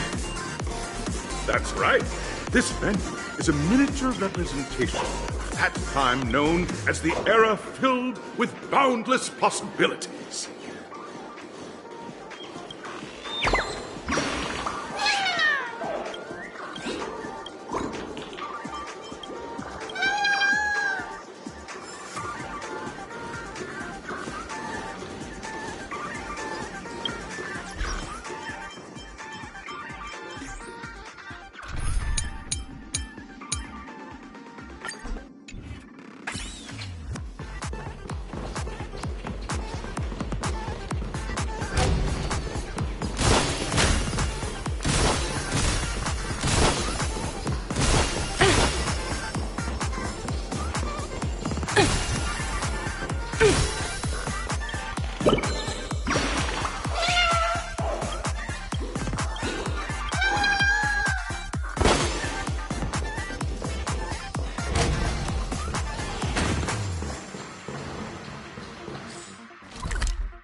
Grab a bottle of Soul Glad and make your dreams a black. Nameless, your arrival reminds me of the grand occasion when Penacony was first established. I was still a young, bright-eyed lad back then, lured here by the watchmaker's ads, full of zeal and ready to make my first fortune in life. Once, during a particularly grueling day, I passed out and was resuscitated by a drink from Mr. Sousa. That sweet taste has since been etched in my mind, and that was what drove me to create the Soul Glad that we all know and love today. The dream-chasing era was truly a wondrous time. Oh, I miss those days, and the watchmaker. Scorched Sand Hall is my homage to that time of boundless possibilities. I wholeheartedly hope you make it to the finish and emerge as the next superstars of Penacony. Now then, is there anything you'd like to say before the competition officially begins?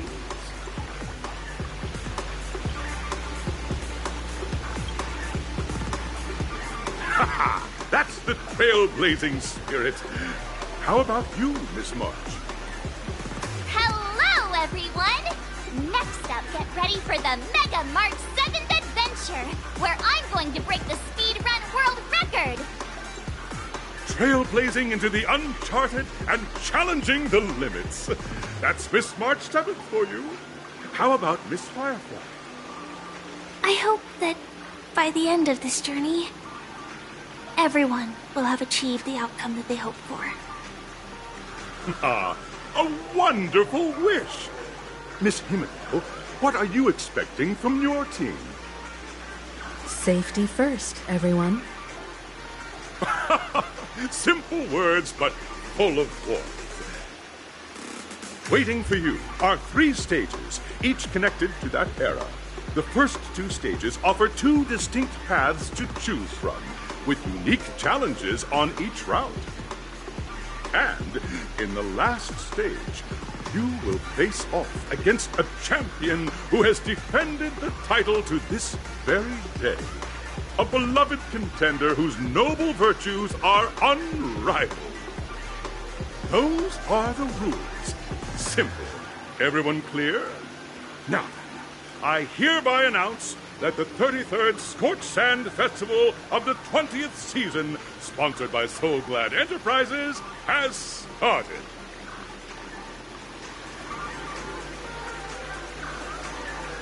Everyone, as the Charmony Festival is drawing closer, we must reach the end as quickly as possible. Factoring in efficiency and safety, splitting up into 2 groups is the best choice. March and I haven't known Miss Firefly for too long and aren't overly familiar with her. It'd probably be better if the two of you paired up. Fine by me. Let's do it. All right. I don't have a problem with that.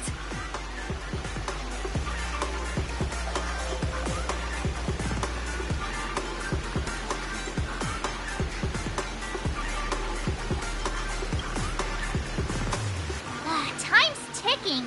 Just listen to the grown-ups. We'll split into the assigned groups then.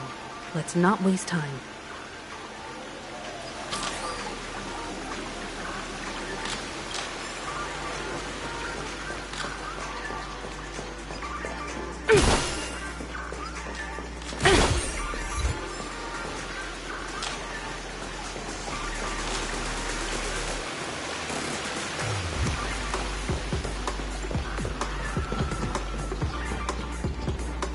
Welcome to the first stage of Soul Glad Enterprises' 33rd Scorched Sand Festival of the 20th season, Dream Play Fantasia. In this stage, you can choose between two challenges, the School of Acting or School of Action. In the School of Acting Challenge, you have to complete 3 performances from 3 scripts and move the panel judges. In the School of Action Challenge, you have to defeat 3 groups of enemies convincingly and reach the end. Now, make your choice.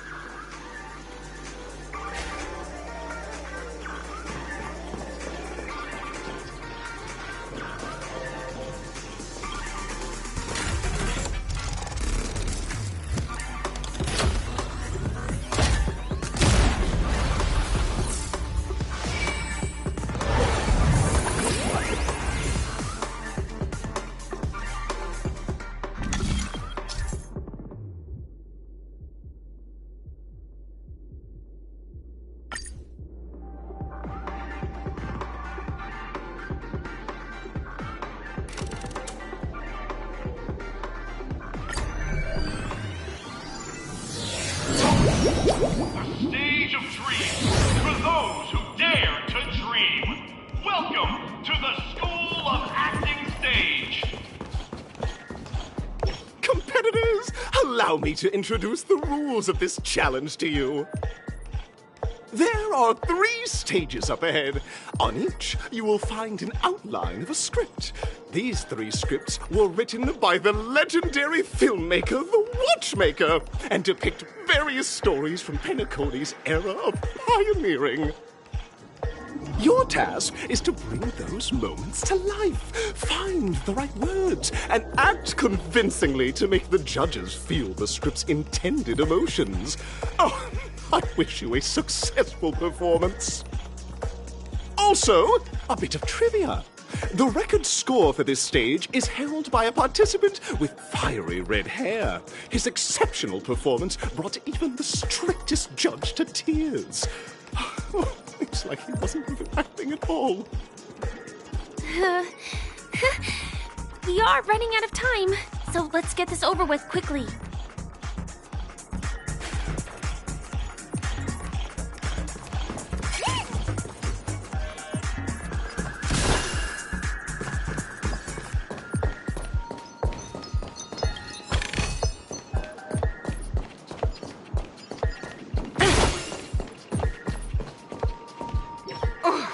Take a look at this pair!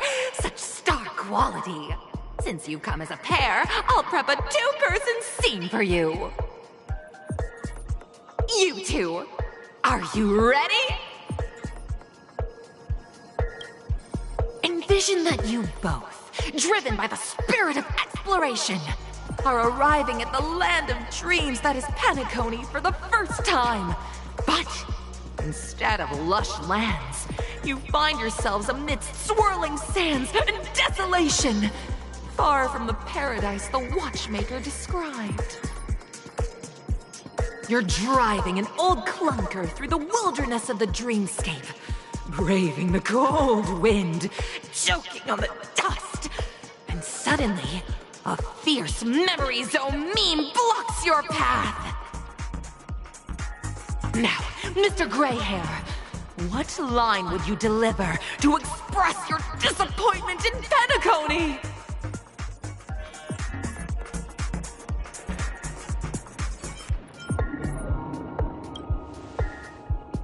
Very good. Now, though you're disappointed, your screen partner is conversely very enthusiastic. Now, young lady, you will say...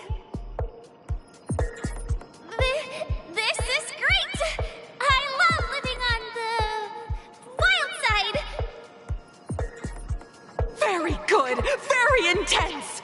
And then we cut to the story's next scene. You find a job mending the rails, but the days are long and your endurance can't keep up, and you finally collapse in the endless expanse of desert. Suddenly, sweet rain falls from the sky, wetting your lips and rousing your spirits. Now, Mr. Greyhair, what line will best express your surprise at this moment?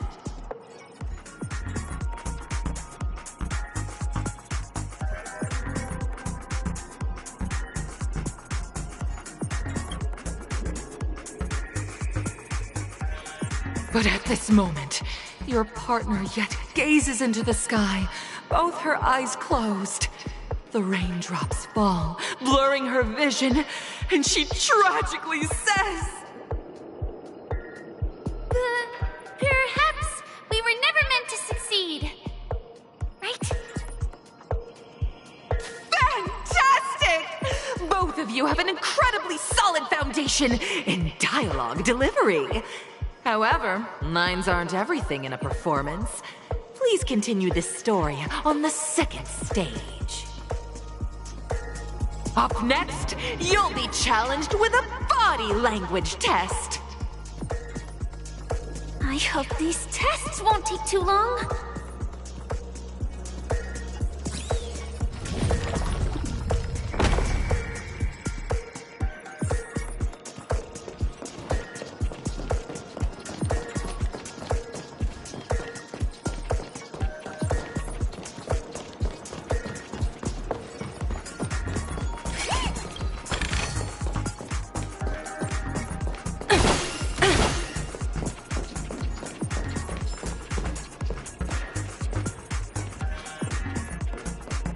Here, you two are required to skillfully utilize body language to portray the story context I've laid out for you. Picking up from where we left off, a heavy downpour saves you both stranded in the desert. This rain quenches the anger in your heart. You look to your companion, now completely devoid of fighting spirit, wanting to comfort her. At this moment, what should you do to make her laugh?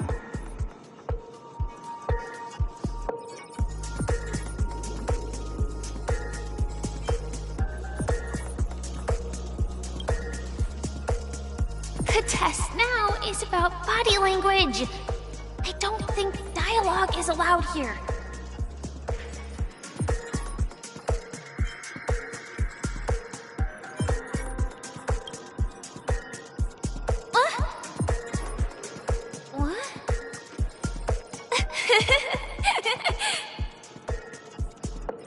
Right answer!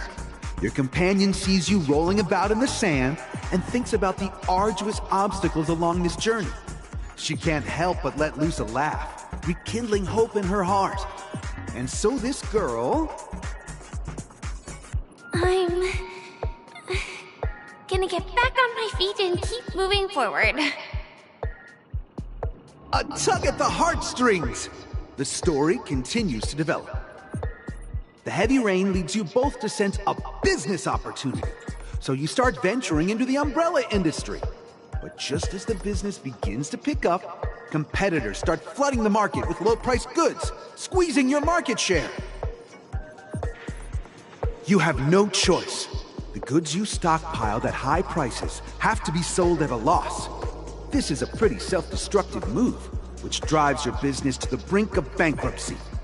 At this moment, what would you, who refuses to admit defeat, decide to do.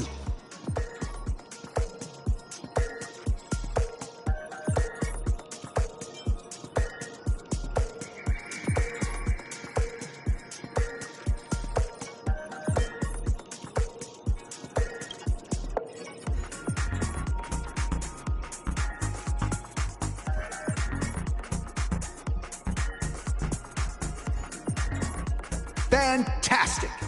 But it's a pity your friend does not agree. Seeing that you're up to your eyeballs in debt, she sees nothing but despair in her future. And then... I leave Penacony in utter disappointment. Is that okay? Of course! Absolutely! I was this close to tears! Both of you possess exceptional acting talent! However, the true test is yet to come. You're about to encounter the harshest judge this show has ever seen. You'll need to rely on perfect performances if you want to win them over.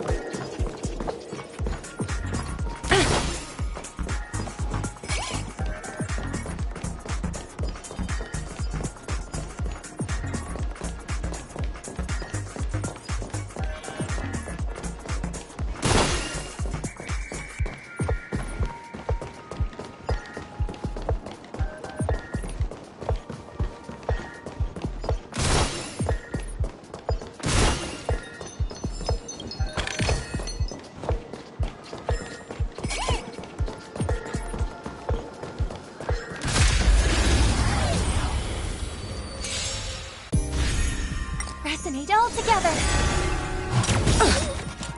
Right! Investing in victory means playing the long game!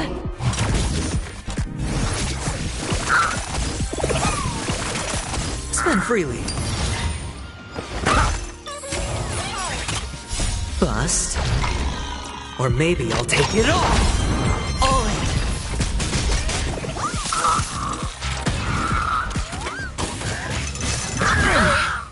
Watch your head.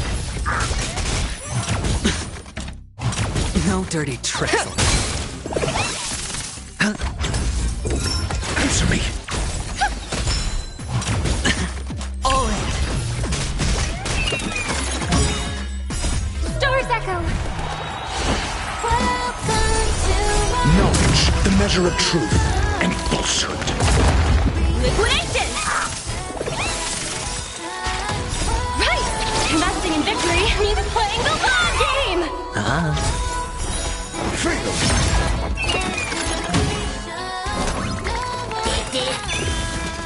Bust. Or maybe I'll take it all. Watch your head.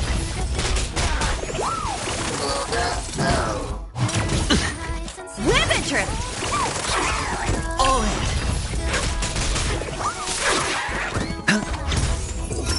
Just. No dirty tricks. Go Nuppy!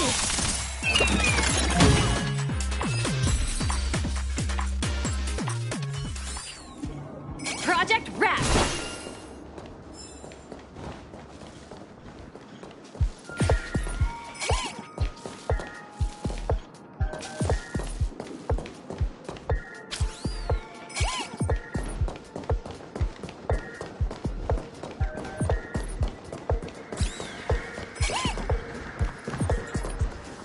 Welcome to the final stage. Actually, all the scenarios that you previously encountered were all from the film Once Upon a Time in Dreams.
Two companions arrive on Penacony with nothing but a dream.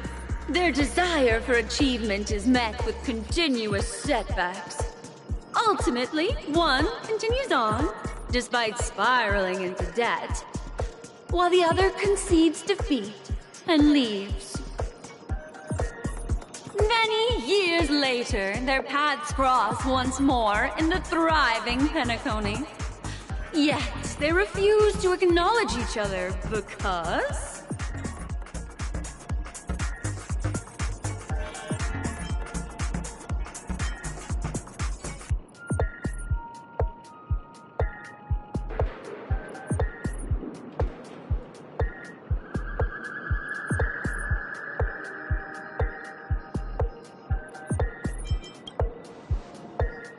Against the backdrop of a revitalized Penacony, the joy of reunion mixes with the sorrow of past separation, the awkwardness of being strangers, and the shyness of a long-awaited encounter, all converging at this very moment. Give it a shot. Try and convey this bittersweet scene to me. Bring it to life with precise and emotive acting. Is this ever going to end? I know! Why don't you try that clockwork thing you used before?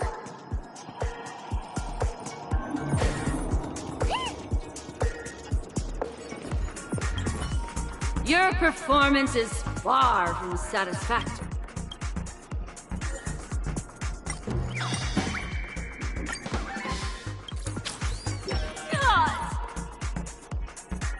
I never imagined that such a sad scene could be portrayed by you two in such a joyful and heartwarming way. Two people sharing a long-cherished friendship, as if time and status meant nothing to them. Huh? But we haven't even done anything! Is his imagination running wild again? Brilliant! Your portrayal outdoes the original. It's simply beautiful.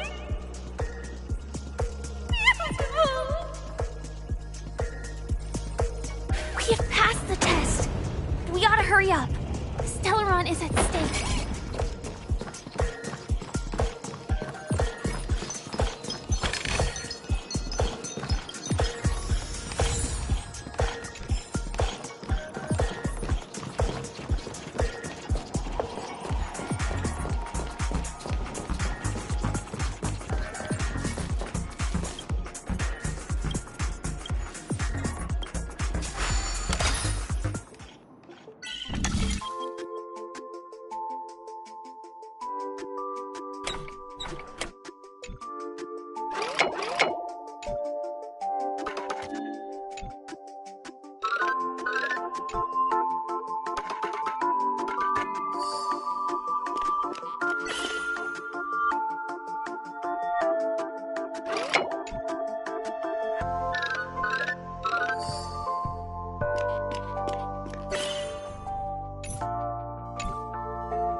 Congrats to both of you for clearing the stage, but more importantly, are you having fun? Fun is more important than success. Look Look at the time! You finished much faster than that red-haired contestant did. That red-haired contestant. Who is that exactly? You'll find out eventually, but only if you clear the next test first.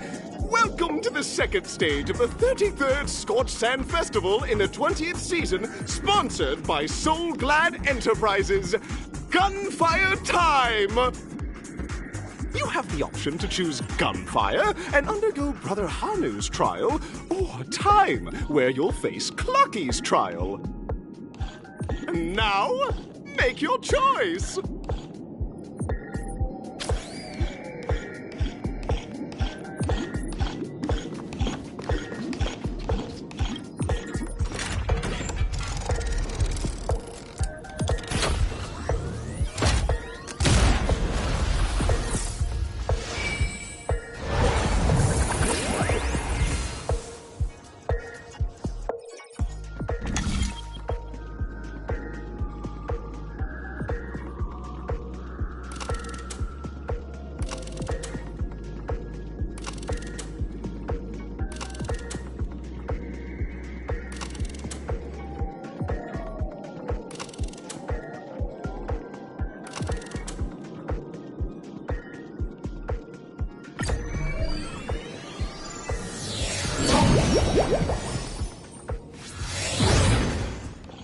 Dear friends, welcome to the enchanting universe created by the Watchmaker. Awaiting you is the morally dubious yet ever charming character from the animated Clocky series, Hanu! It is said that these cartoon characters were inspired by the Watchmaker's own experiences.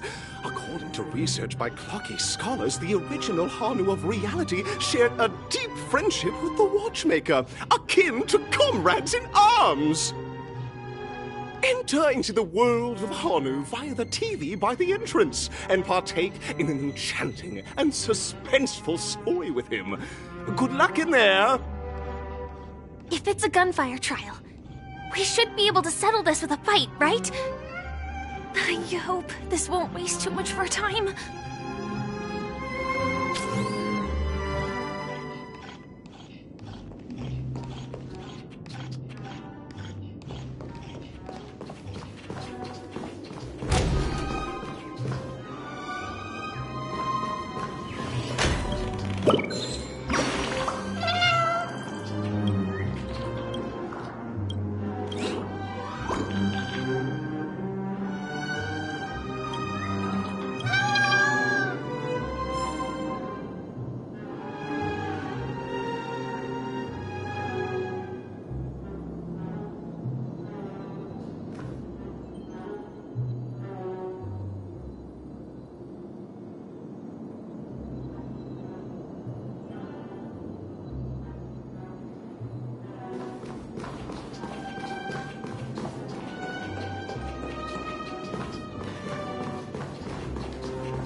Ready?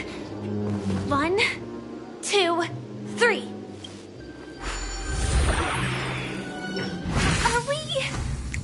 Are we both in control of this Hanu character? Very good! Looks like you've got the hang of it! In this Hanu's Adventure episode, Boss Stone has gathered his battleships for an assault on Dreamville. Old Buzzfly, Cousin Wolf, and Bombhead are all raring to go. The brave Hanu must thwart their advance and protect his home. Alas, Hanu presently is ill-equipped to fend off malevolent mischief makers, which is why he is preparing to seek out the Puzzle Gentleman's aid. Go forth and speak to him.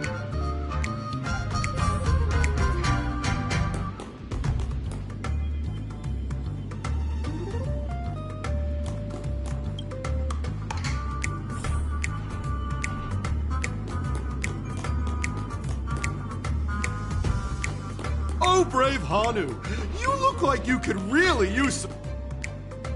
Long time no see, Hanu. You look pretty stressed out. How about an intense and thrilling game of Dream Jigsaw to blow off some steam?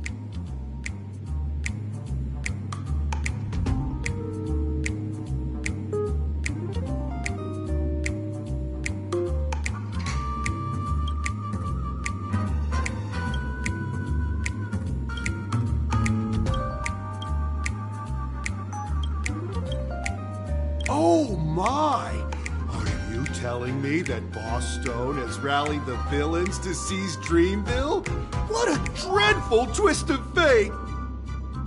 Listen closely, Hanu. I'm aware you're in need of a suitable weapon. And I also know there's one just upstairs. But you know what? You'll have to play an exhilarating round of Dream Jigsaw first. No Jigsaw, no moving forward.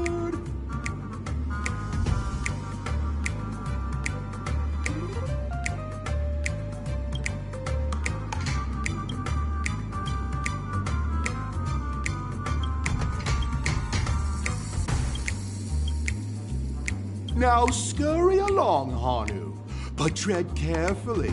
Two ne'er-do-wells are also eyeing those jigsaw pieces. Either outsmart them with the quick knockout, or ensure they don't catch you in the act. I can't wait to see you finish the Dream Jigsaw. Best of luck, Hanu.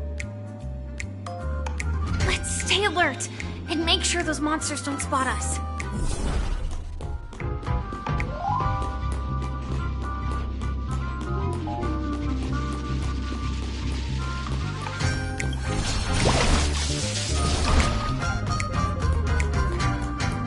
Look up there! If we can push that thing down, do you think that would do the trick?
jigsaw pieces.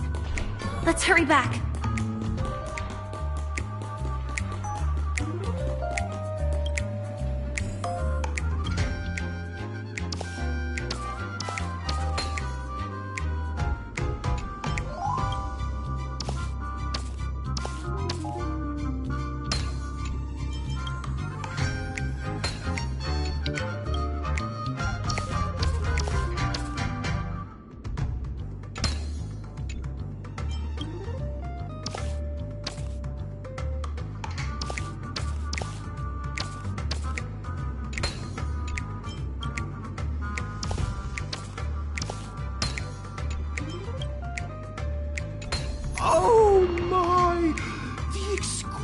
sensation of perfect alignment. My organizational itch has been quite thoroughly scratched. Hurry now, Hanu. Touch that TV set and transform back into your old self. Then head upstairs. Your weapon awaits you there. Are such haphazard instructions really okay?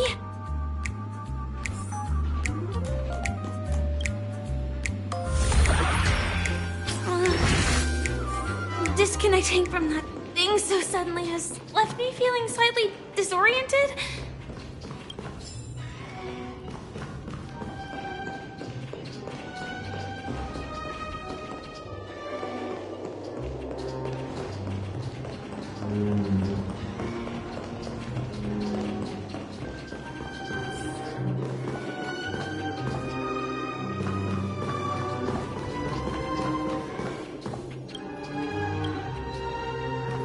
Is that Hanu?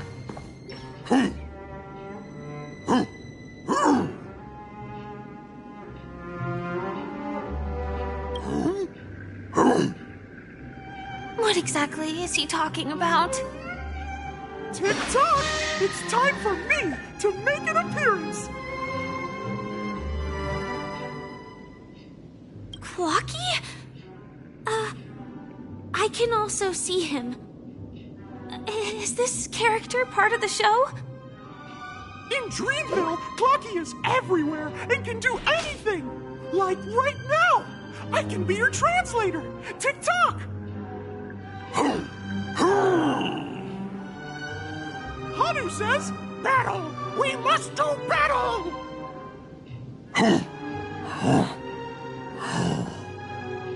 The enemy is at our doorstep, and we have no path of retreat for the future of Dreamville! Touch that suspicious-looking TV right now! So they just jumped inside that TV. Sheesh. Logic in this plot and dialogue is really being pushed to its limits.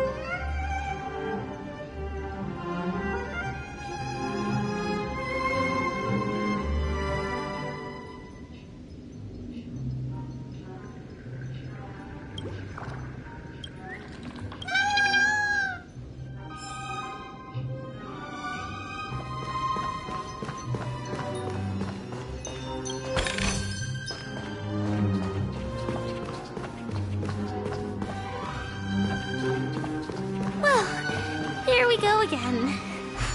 Eddie, I am gradually getting used to this. Huh? Who knows? I might even be able to perform some high-level moves with Hanu. Oh, did someone say high-level movies just now? That's right, pal. The upcoming script is just exploding with all sorts of high-level shenanigans. Last we saw, Hanu was preparing for battle. Suddenly, he hears heavy footsteps coming from the hallway. Malevolent mischief makers have broken into his home. But brave Hanu won't go down without a fight. He instantly sprints for the storage room, ready for a do-or-die showdown against the baddies. But we still don't have any weapons in hand. Guess what? Hanu's favorite bazooka just so happens to be in that storage room. So get a move on. What a coincidentally convenient plot twist. It'd be even more awesome if the organizers allowed me to wear armor.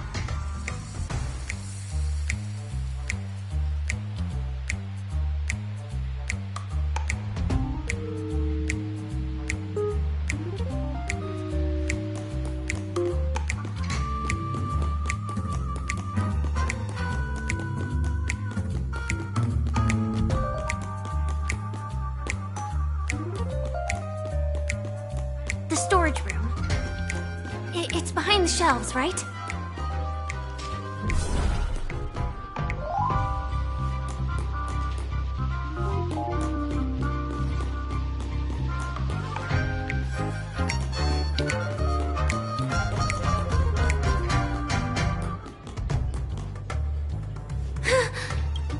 He wasn't lying. There's actually a bazooka here. Now we should have a way of dealing with those baddies. This thing feels just like the soaring locust too.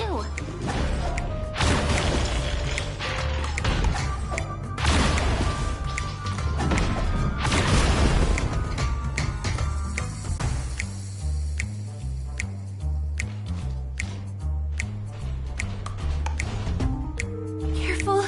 It looks like we've got more company. Get ready to fire!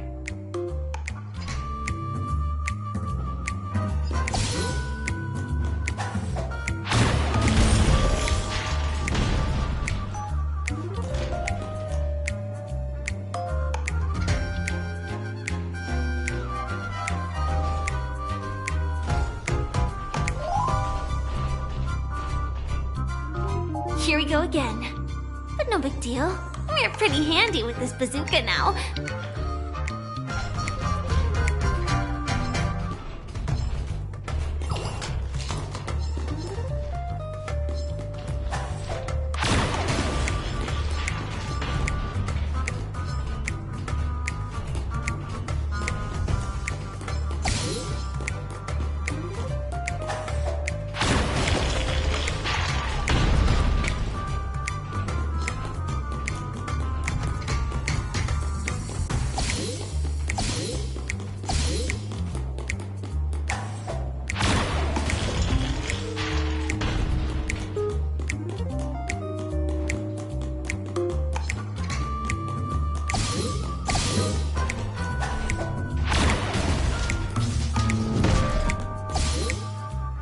Should be all of them, right? Oh my! He's on the street! Everyone! The stage is complete! Quickly! Head through the TV to the next stage!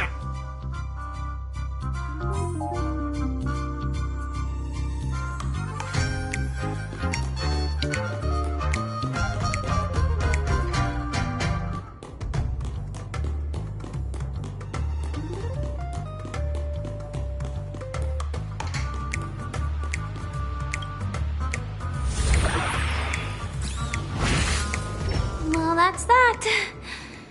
But it is gonna be hard to let go of this bazooka. Never mind. Let's hurry over to the next stage.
Congratulations to both of you!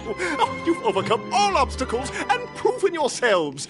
But, unfortunately, there is only one who can be Penacony's festive superstar. in the final stage, you will face the defending champion.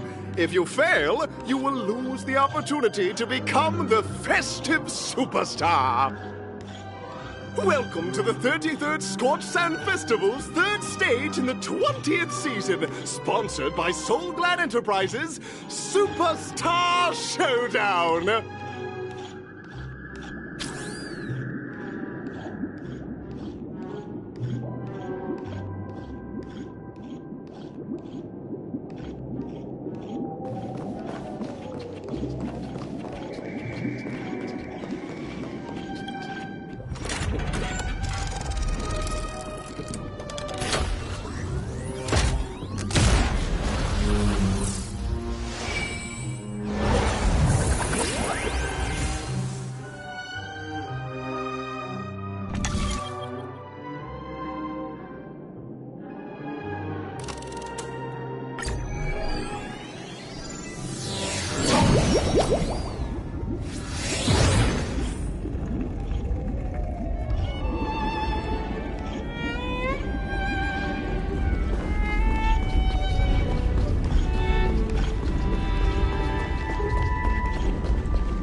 No way, I think I just saw someone.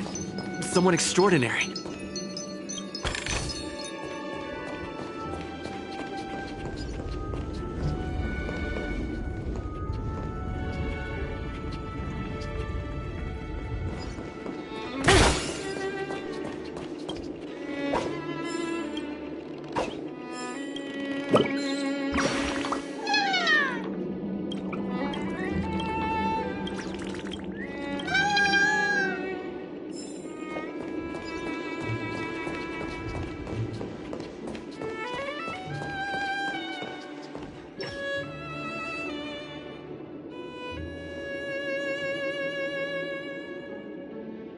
Are you a Knight of Beauty?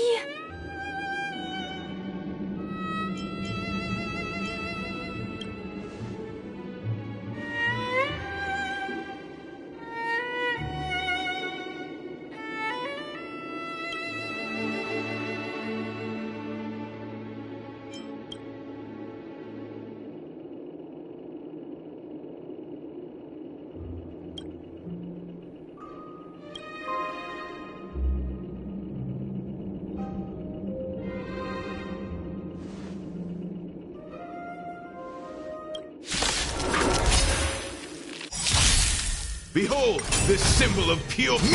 It's okay. It's okay. Harmony and unison. Easy, Numby. The market is unpredictable. Right! Investing in victory means playing the long game!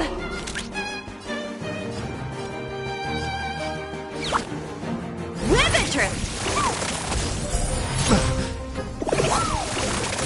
Sure, I'll play along.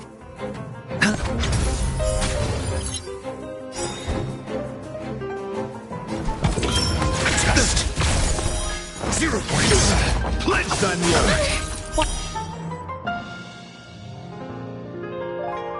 Watch your head. The flesh wound! The dice have been cast. Bust. Or maybe I'll take it all! All in! Tonight, Soul Stars Echo! No more time! Put forth all your might!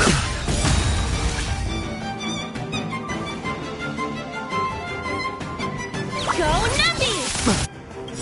Watch your head. SAS. Knowledge, the measure of truth and falsehood. Rise to the challenge. The flesh wound. 0 points. Instantly. Fail. Bear witness. You are fighting a gentleman. Confess. All in. Put forth all your might. Let the valuation begin! The market is unpredictable. Right! Investing in victory means playing the long game!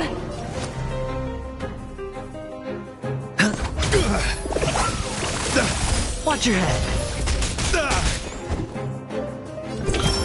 Test. 0 points. All in. The dice have been cast. Bust. Or maybe I'll take it all. Cut our losses. Watch your head. The flesh wound.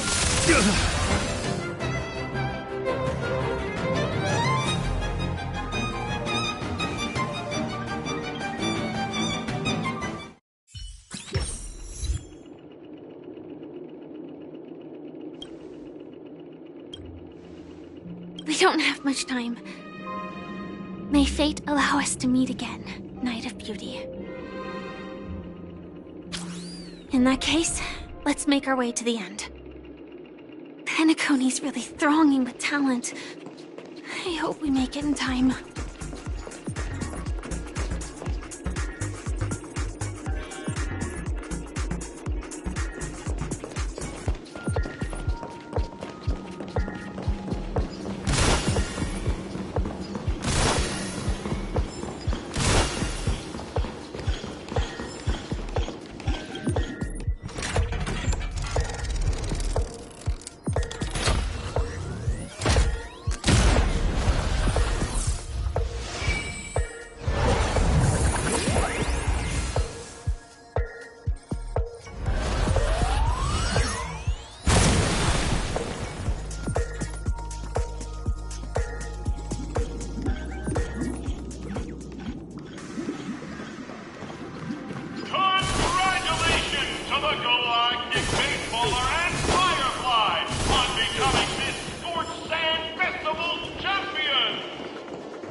Hi, this is Toga speaking.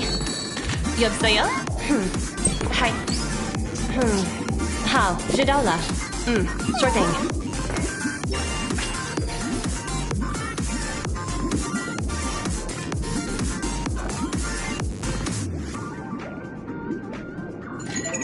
Hi, this is Toga speaking.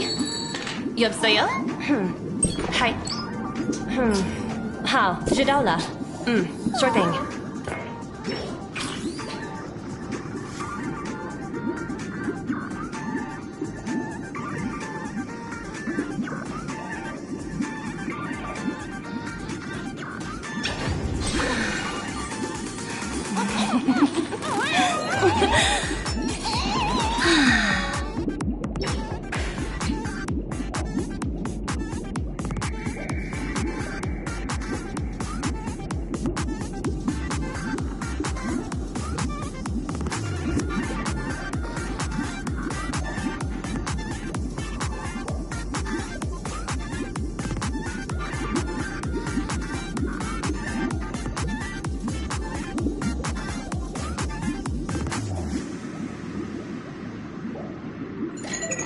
Hi, this is Toga speaking.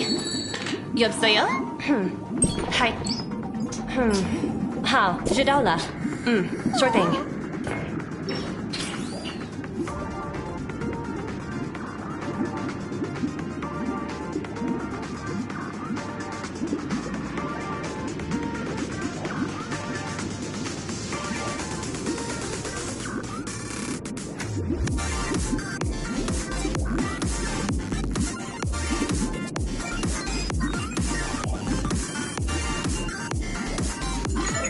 Hi, this is Toga speaking. 여보세요? Hi. 好，知道了。sure thing.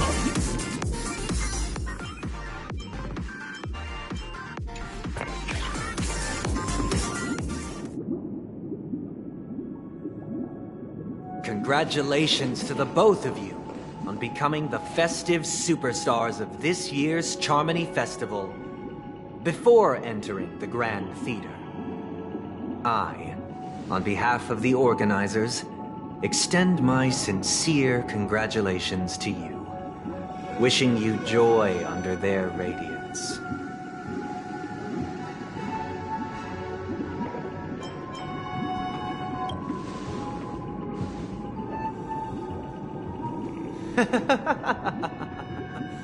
Your endeavors are worthy of extra recognition, and I've taken steps to ensure that.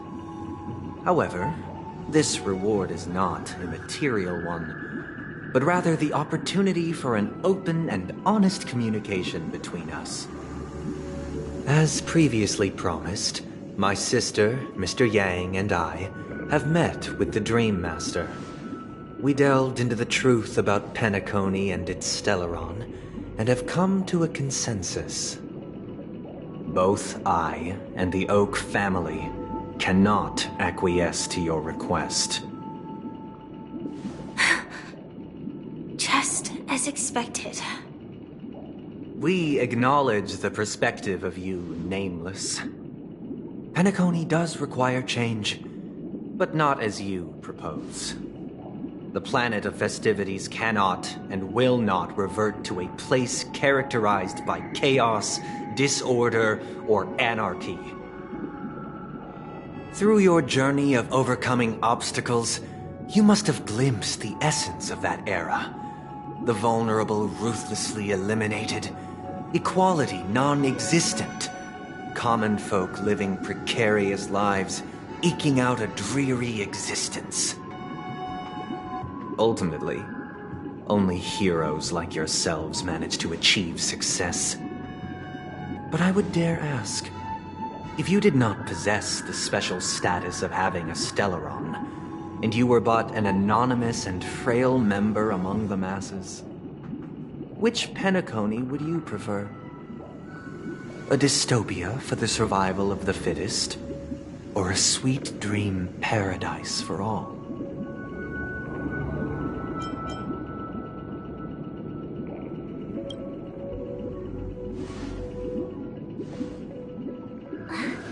That's not the point! Don't let him mislead you! Mr. Sunday, even if the members of the Oak family can't fully agree on what to do about the Stellaron, now's not exactly the time to be holding an extensive discourse about Penacony's past and future, is it? The Stellaron issue concerns the life and death of everyone on Penacony. If anyone has a better suggestion, the crew is more than willing to listen. Also, it'd be best to tell us the ins and outs of that meeting. This way, we'll at least know what Welt and Miss Robin are dealing with, and the reason why they failed to make our appointment. Ah, Navigator. That is precisely my intention. With all present, let's begin by discussing the details of that meeting. Let's talk about our tribulations and choices, our ideals and beliefs, and our final course of action. The only path to take.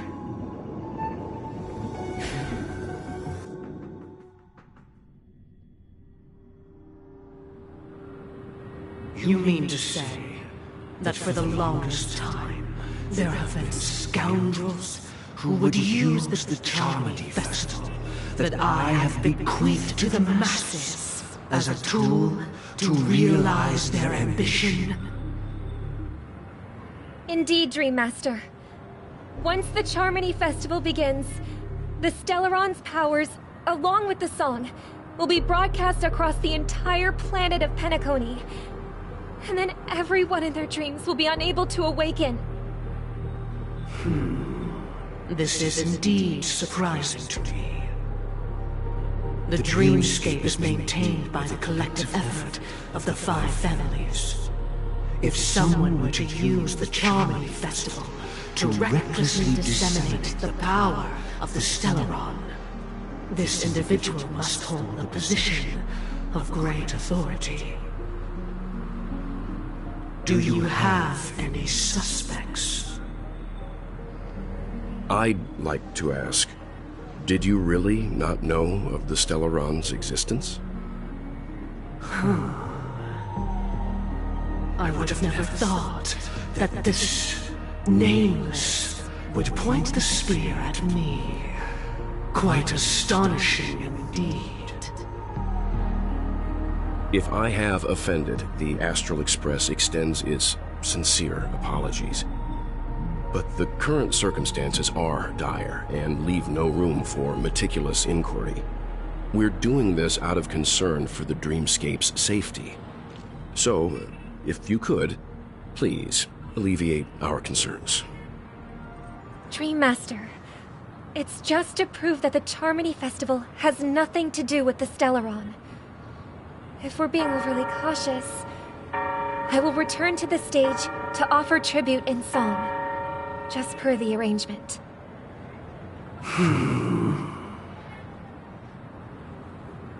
Sunday, Robin. I've watched you two grow up, and know your dispositions like the back of my hand. Both of you, right now, can surely be lauded as their most devout advocates. I already know your resolve. The magnitude of this matter is enormous, and cannot be taken lightly. Since Mr. Yang has asked with such earnestness, I will personally respond in kind.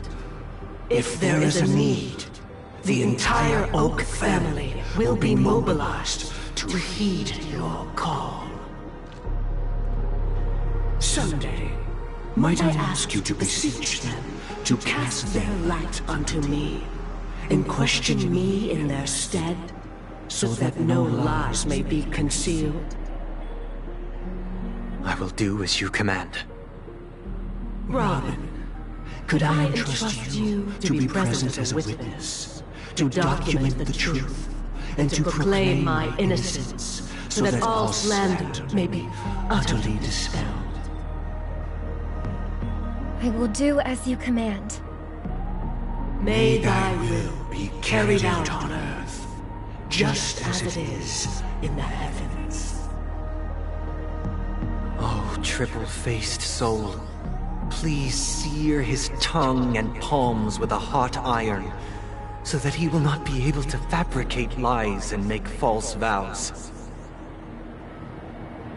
Let us begin. There is nothing else to prepare. Understood. Question.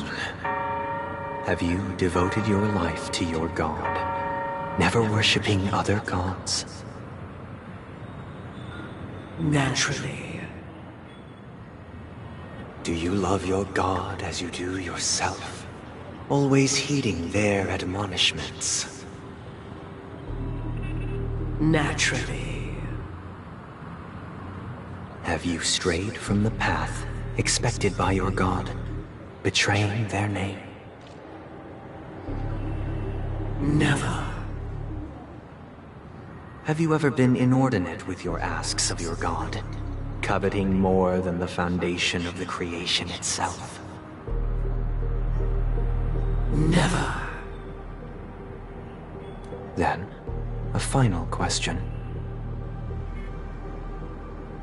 Do you swear to fulfill all vows, past, present, and future? With the Eon as my witness, if I do not deliver on my words, or if I renege on my vows, may I be cursed in accordance with divine law. They have seen your faith, and have endorsed your faith. With this, it can be evidenced... Just a moment. What is it, Mr. Yang? I have another question I hope to have answered.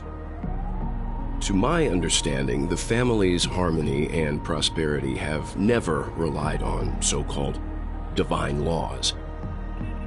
The god you both mentioned, are they truly Shive? Mr. Yang should know that those belonging to the family toil together as if they were kin, embracing solidarity and unity under their light. All duplicity is laid bare before the harmony. Such a delicate and complex symphony.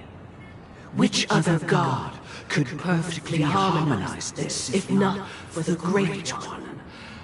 Shibe. Perfectly harmonize. Therein lies the problem. It isn't an outsider lurking in the shadows who changed the harmony, but a dissonance that has surreptitiously emerged from within this very symphony itself. In the distant past, there existed an Eon.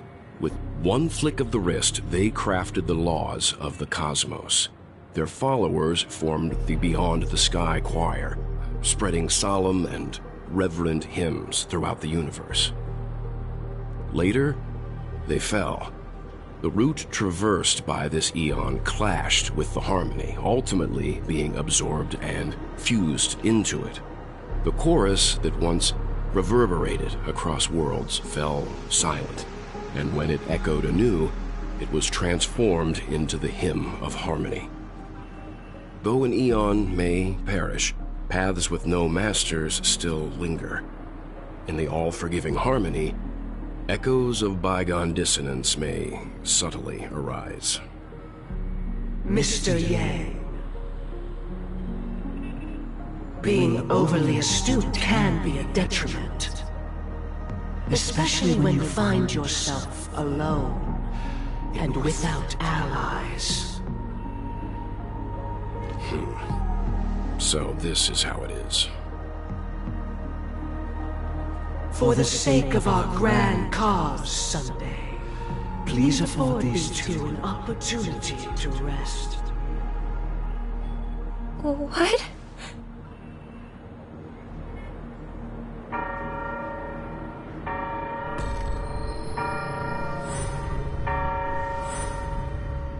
Sorry, Robin. It's just you. I did not wish for you to know this. It's a pity that things have turned out this way. So, this is the true reason I can't sing? The shadow that envelops Penacony is actually... We were never children of the harmony. Our ideal paradise could not have been crafted by Shibe. True bliss can only be guaranteed by the one who transcends the many. Within the foundation of law, humanity establishes civilization, and through harmony, we obtain order.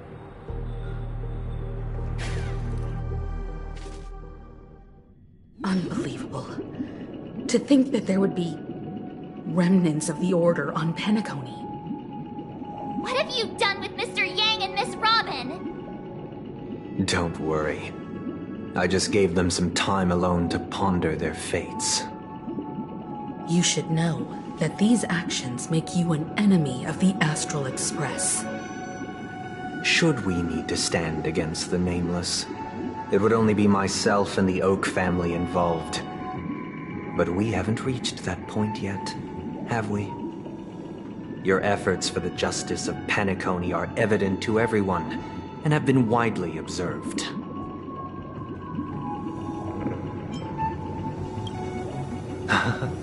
Patience is a virtue. However, I won't hold it against you. On the contrary, I'm here to make my intentions clear. If it is the Order that drove you to imprison Welt and Robin, and you're using them to coerce our compliance, then there'll be no point in entertaining any type of discussion. You're mistaken, Miss Himiko. They are in very safe hands, and just as the family has always proclaimed, no one can be harmed in the dreamscape, least of all in the beautiful new world belonging to the Order. Penacony and the entire universe have witnessed far too much innocent bloodshed. The strong wield their blades against the weak, and the victors push the vanquished to the brink of life. Natural selection. The world abides by this principle, establishing the well-being of humanity atop the corpses of the downtrodden. Only we, I possess the power to put an end to this farce. So you've decided to resurrect a dead Eon? No one's ever done such a thing. If Miss Himiko is interested, let's draw back the veil and speak candidly. I've always firmly believed that people can understand one another through peaceful means. I'm willing to divulge the unembellished truth as to the intentions of the Order's Pathstriders, so that you will make better judgment for the Astral Express, for Penacony, and for this stretch of the universe. Words can hardly do justice to the beauty of that ideal. So, come with me, everyone. Let us retrace our steps and see once again where this road leads. Huh? Where'd he go? Welcome. This isn't any location in Penacony's dreamscape. It's my inner world. The reason the scenery before you remains unchanged is because your consciousness has drawn on similar concepts to fill in the gaps.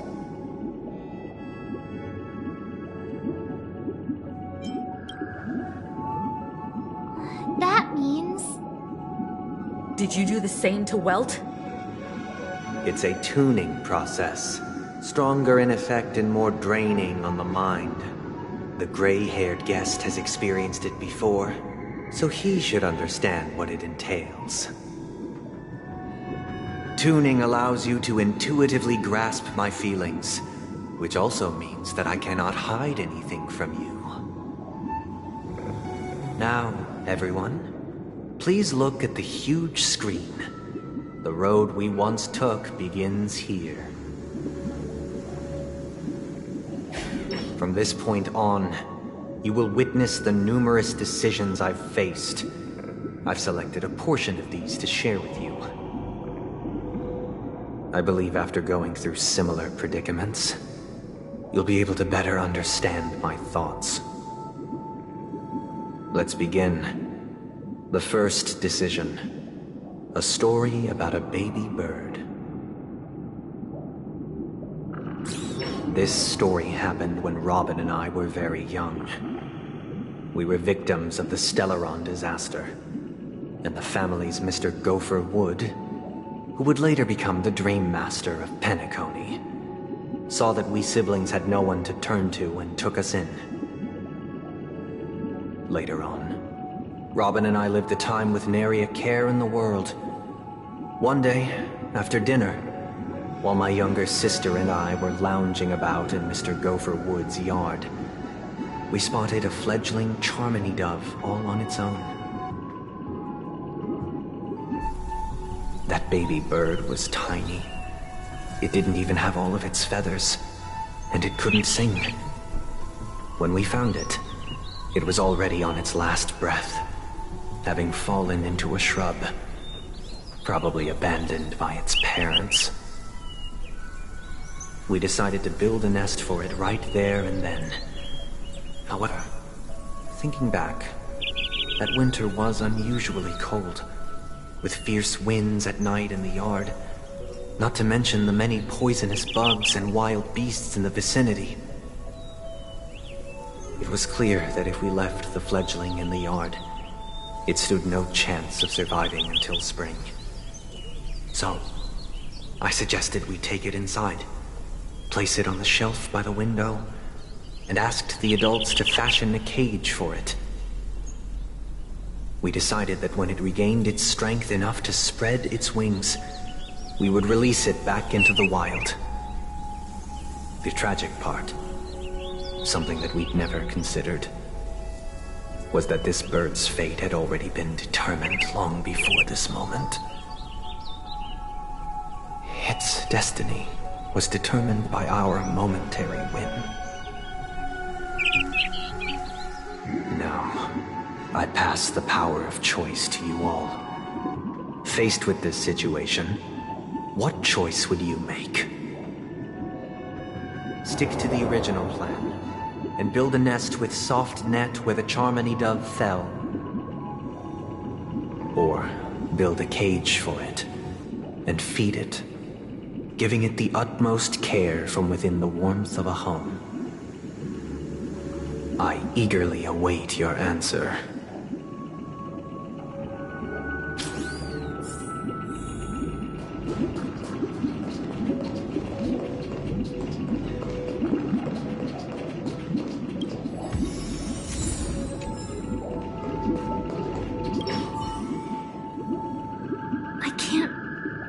His intentions right now, but based solely on that question, I would probably choose to build that dove a cage. Even if I was gonna release it back into the sky, it'd have to be strong enough to fly first. If I left it where I found it, I fear it'd never get the chance to fly ever again.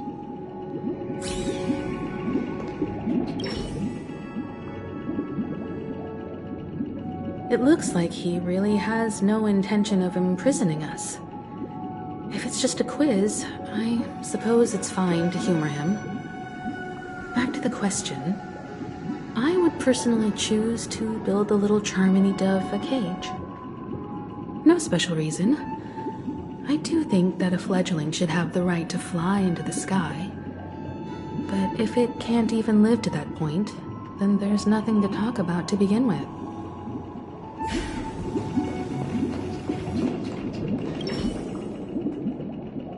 That guy just casually throws this kind of question at us? What exactly is his deal? But fine, I'll answer, I guess. If it were me, I guess I'd choose to build a cage for the little Charmony dove. After all, leaving it there, it's bound to get hurt by wild animals or something. And that'd just be too sad.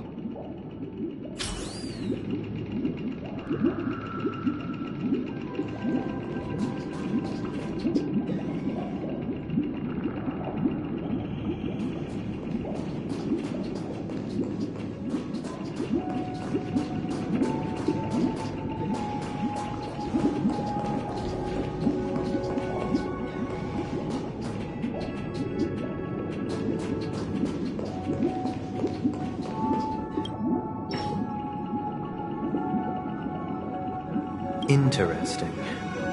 Since you've made up your mind, allow me to reveal what fate this choice will bring to the fledgling. From what I've observed, there are at least 3 predators in that yard that prey on small birds. The Vosicle scorpion, Asdana wolverine, and the Huntington winged snake. Even if they shy away from humans, these animals are still near apex predators in a fenced location like a yard. In such a location, only one fate awaits that little Charmony dove. A painful death. As for the choice you made, I am deeply sorry. Now, let us advance to the second decision. This time, it's the story of a dream chaser. This story happened when I was appointed as Bronze Melodia, a position exclusive to the Oak family, charged with listening to the problems and vexations of dreamscape residents, and providing them with the relevant guidance. It was during that period that I had the opportunity to hear voices from all corners of the dreamscape. Joy, sorrow, arrogance, regret. The complex tapestry of human nature that formed the world. And I was fortunate to catch a glimpse of it. He was a dream chaser, and an illegal stowaway. Just like the rest of them, he came to Penacony in search of a better life, except that, to most people, the price he paid, I suppose you could say it was everything. He told me, I sold everything I could at home. The house, the land, even his 2 children. He said he could not afford to raise them, and that at least they could eat if they lived as slaves. He had a plan in place. He would buy back his children once he had made his fortune, and enjoy Penacony's beautiful dream with them. Alas, his plan to smuggle himself was somewhat clumsy, and he was sniffed out by those pig-headed hounds. After hearing the Dream Chaser's story, I immediately appealed to the Bloodhound family to cease their pursuit. That way, at least he could live peacefully. But I was still too naive to the ways of the world. I did not anticipate that what I thought was a kind gesture would later lead to dire consequences. I'll tell you the outcome soon. For now, I'd like you all to make a choice. Will you do as I did, and try to convince the Bloodhound family to stop their pursuit, so that the Dream Chaser may live peacefully and realize his wishes? Or will you remain silent, leaving him to languish while the hounds are hot on his heels, until his inevitable judgment arrives? I look forward to everyone's decisions. Who knows? Perhaps they might even alter the outcome of this tragedy.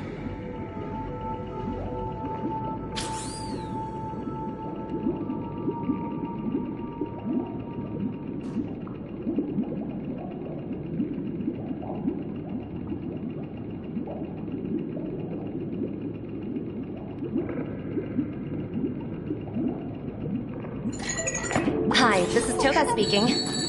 여보세요? Hi. 好，知道了。Sure thing.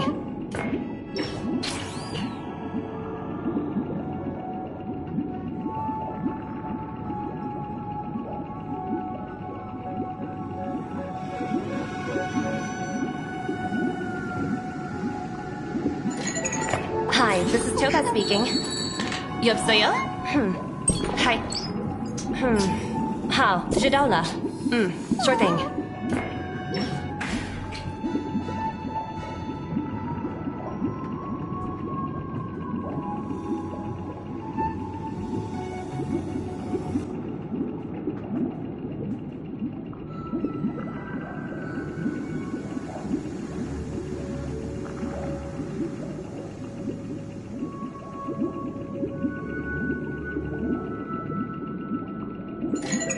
Hi, this is Toga speaking.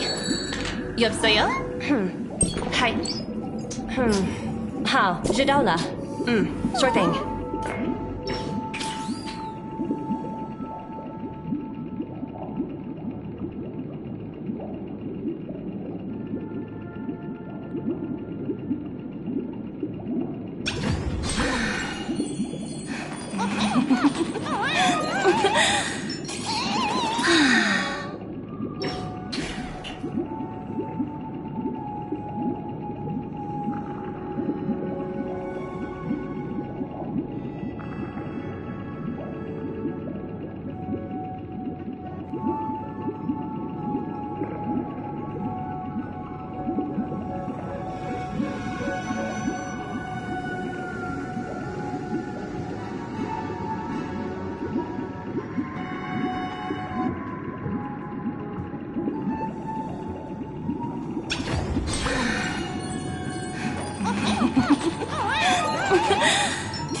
Hi, this is Toga speaking. 여보세요? Hi. 好，知道了。Sure thing.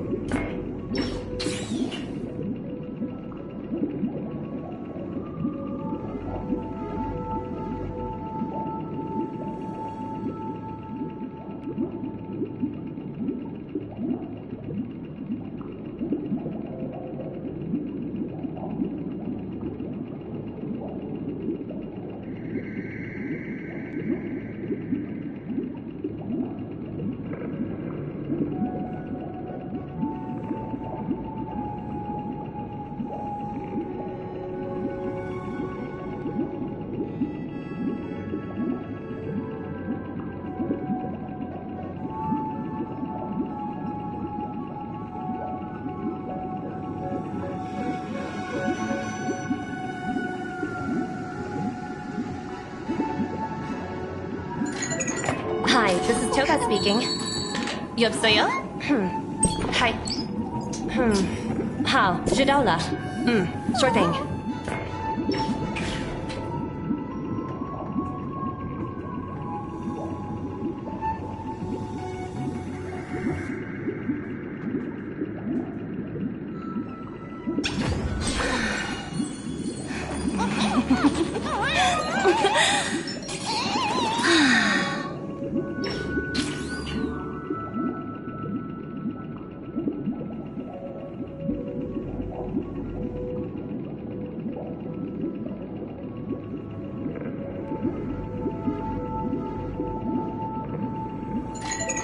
Hi, this is Toga speaking.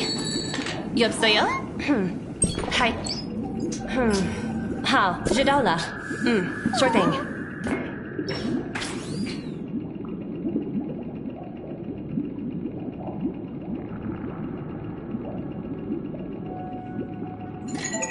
Hi, this is Toga speaking. 여보세요? Hi. 好，知道了。Sure thing.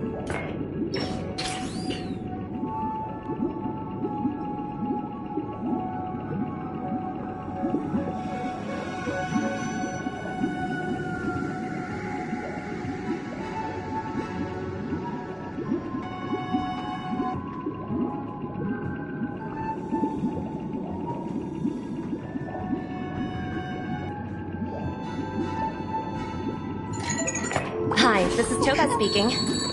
여보세요? Hi. 好，知道了。Sure thing.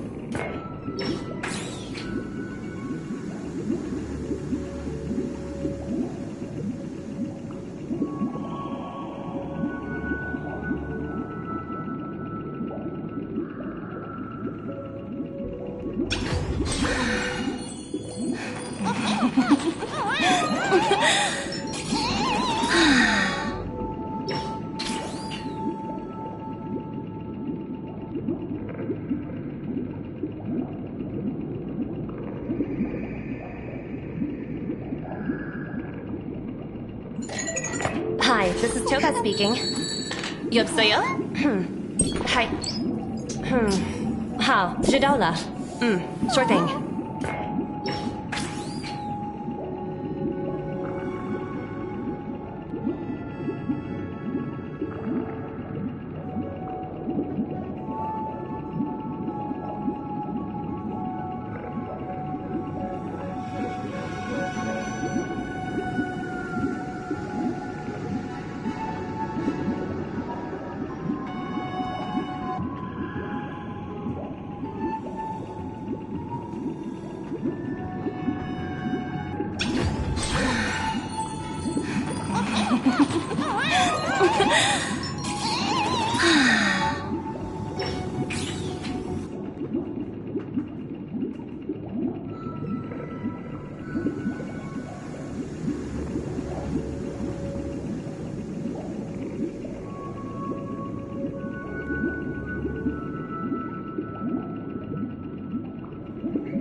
Hi, this is Toga speaking.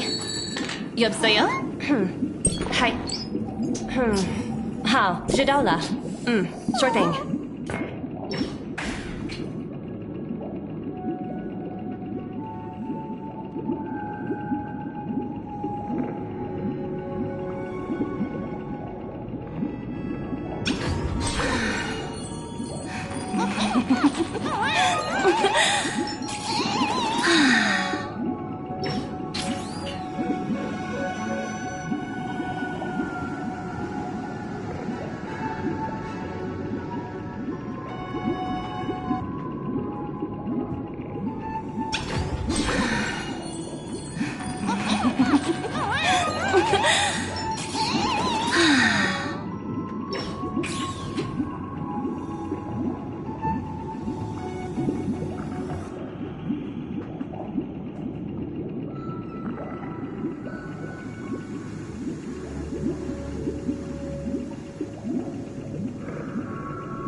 Hi, this is Toga speaking.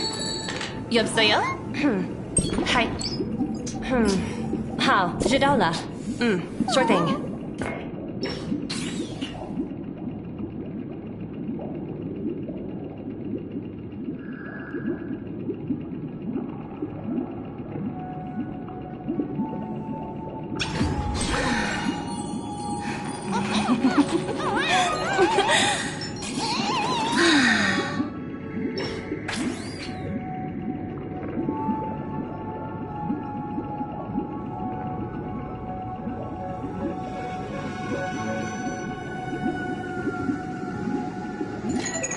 Hi, this is Toga speaking. 여보세요? Hi. 好，知道了。Sure thing.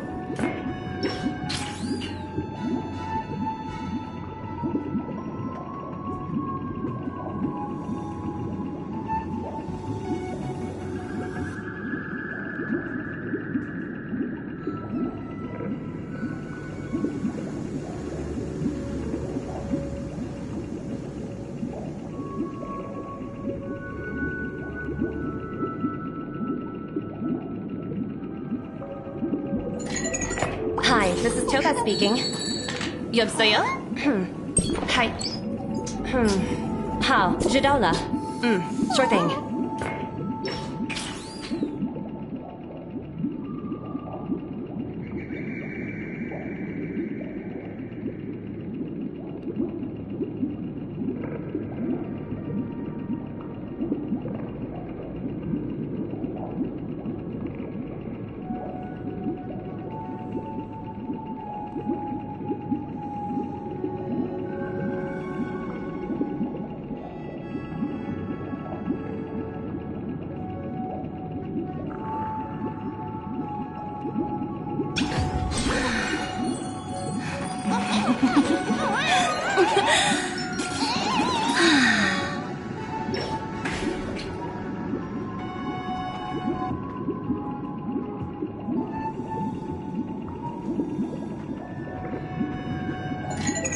Hi, this is Toga speaking. 여보세요? Hi. 好，知道了。Sure thing.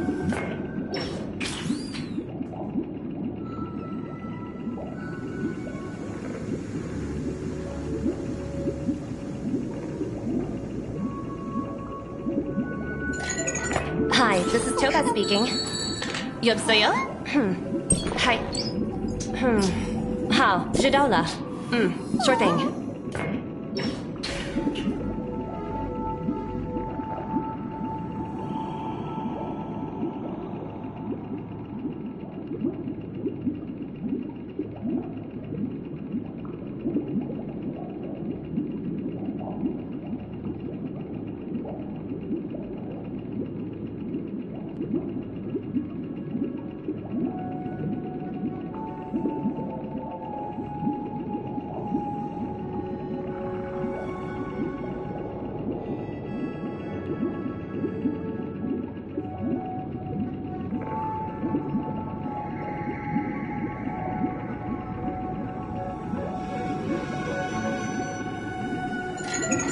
Hi, this is Toga speaking. 여보세요? Hi. 好，知道了。Sure thing.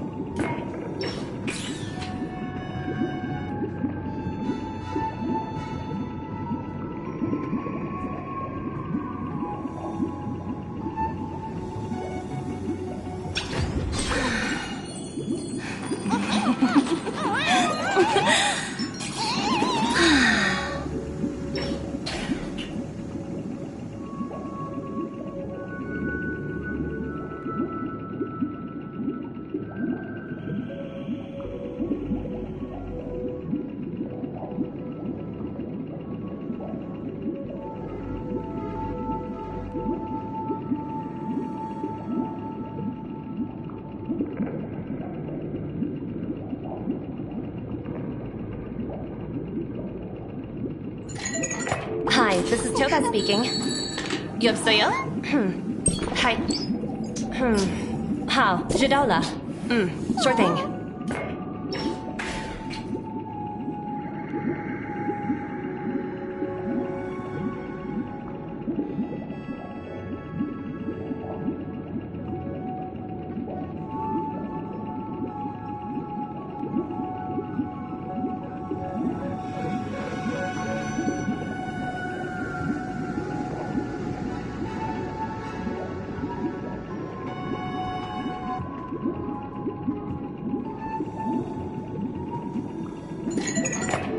this is Toga speaking. 여보세요? Hi. 好，知道了。Sure thing.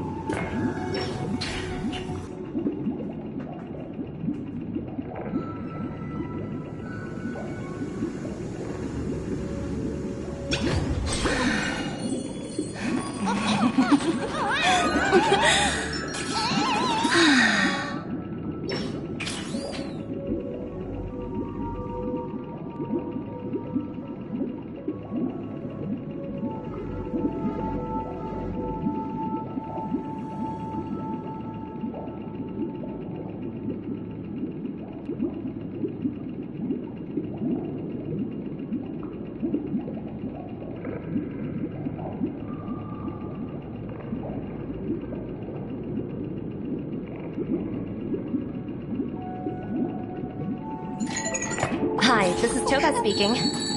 여보세요? Hi.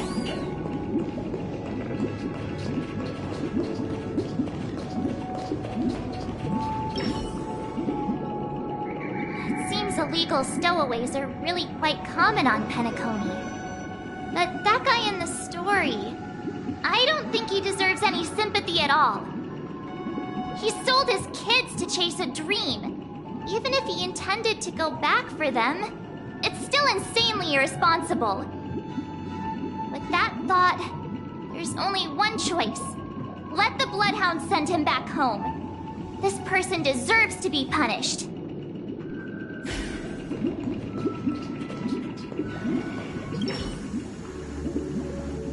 A dream chaser story. If I acted out of kindness, I would probably ask the Bloodhounds to stop their pursuit and lend him a hand. But what cruel repercussion would this choice result in? I think Sunday must have been deeply impressed by the limitations of the strong defending the weak through this incident.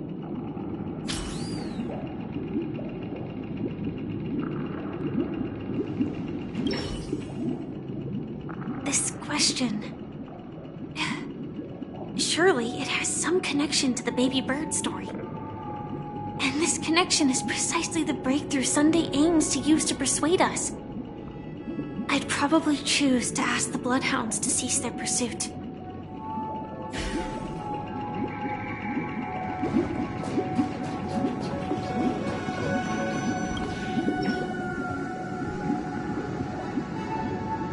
It seems you, like me, are pondering whether a different choice could have led to a better outcome.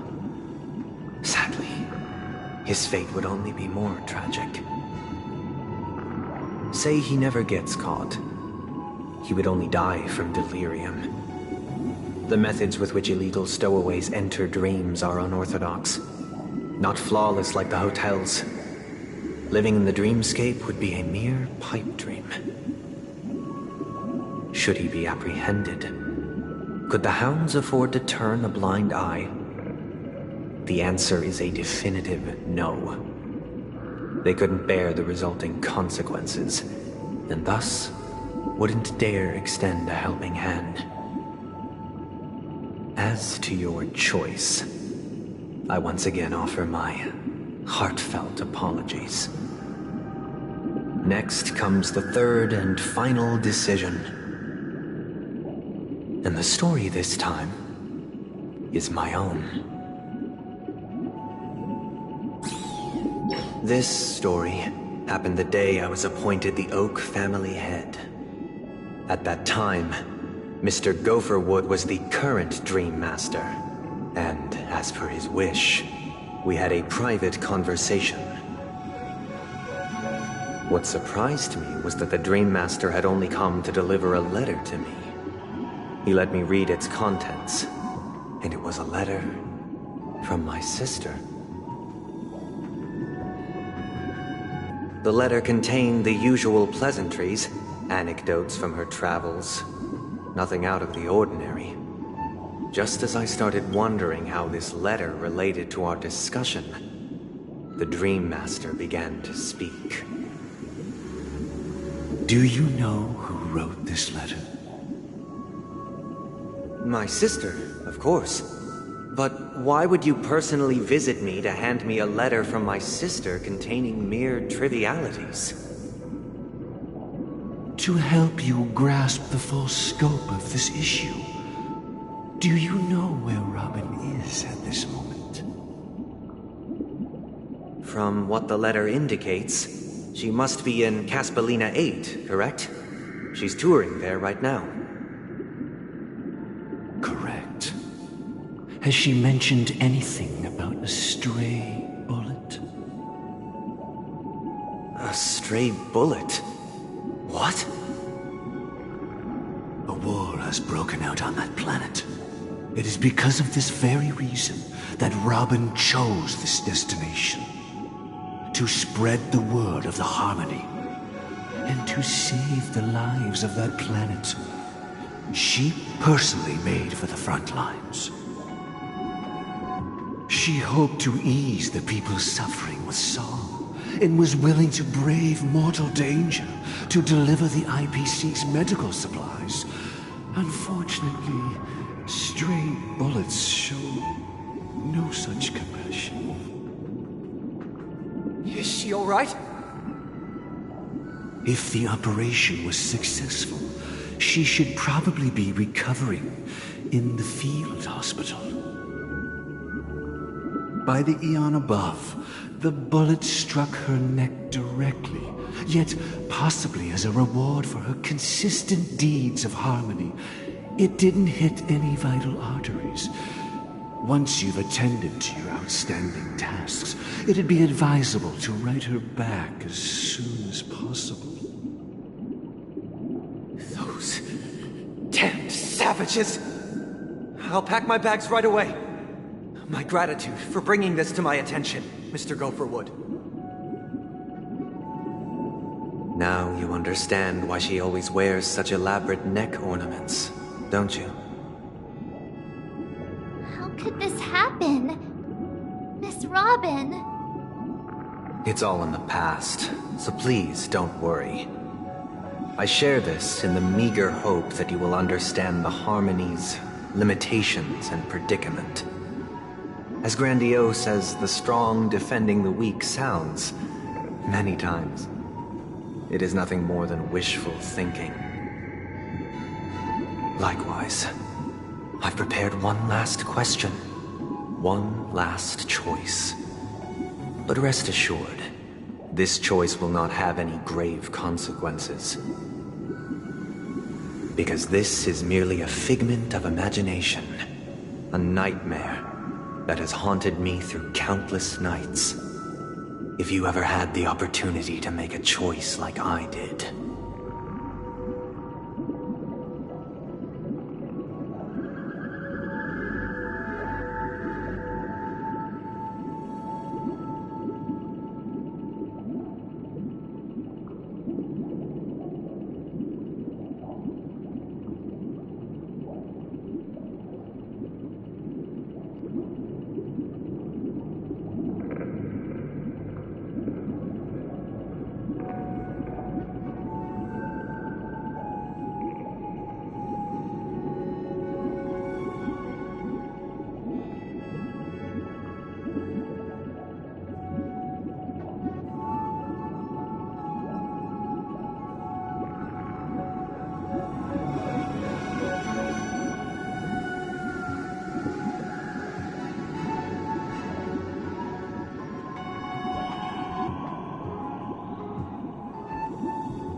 Would you still support Robin's journey on the path of harmony?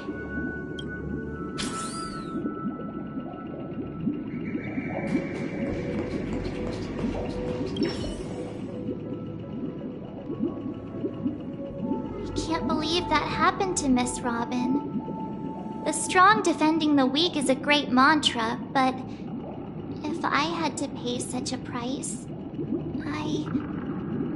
I don't know what I'd do.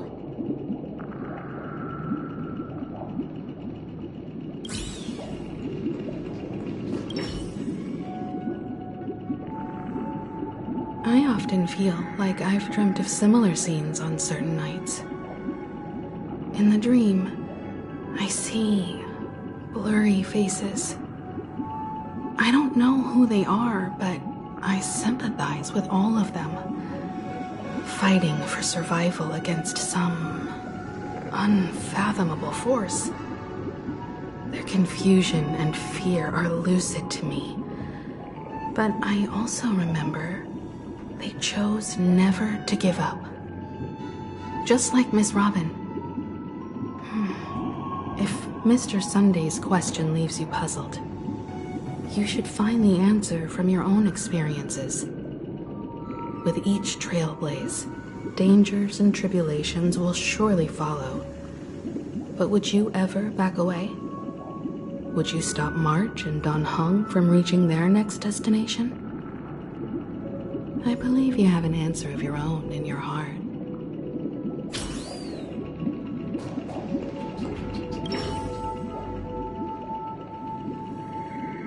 Miss Robin's courage is admirable. And here I was thinking she was just another superstar celebrity. But the fact that she's also Mr. Sunday's younger sister? No, I doubt he'd wish harm on his own flesh and blood, no matter how grand the ambition.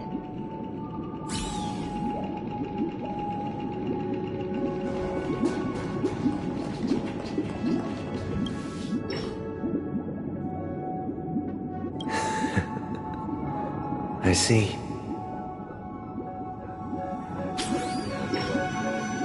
I am now aware of everyone's stances. Raising these questions merely serves to illustrate one point. The plight of Penacony cannot be salvaged by the harmony.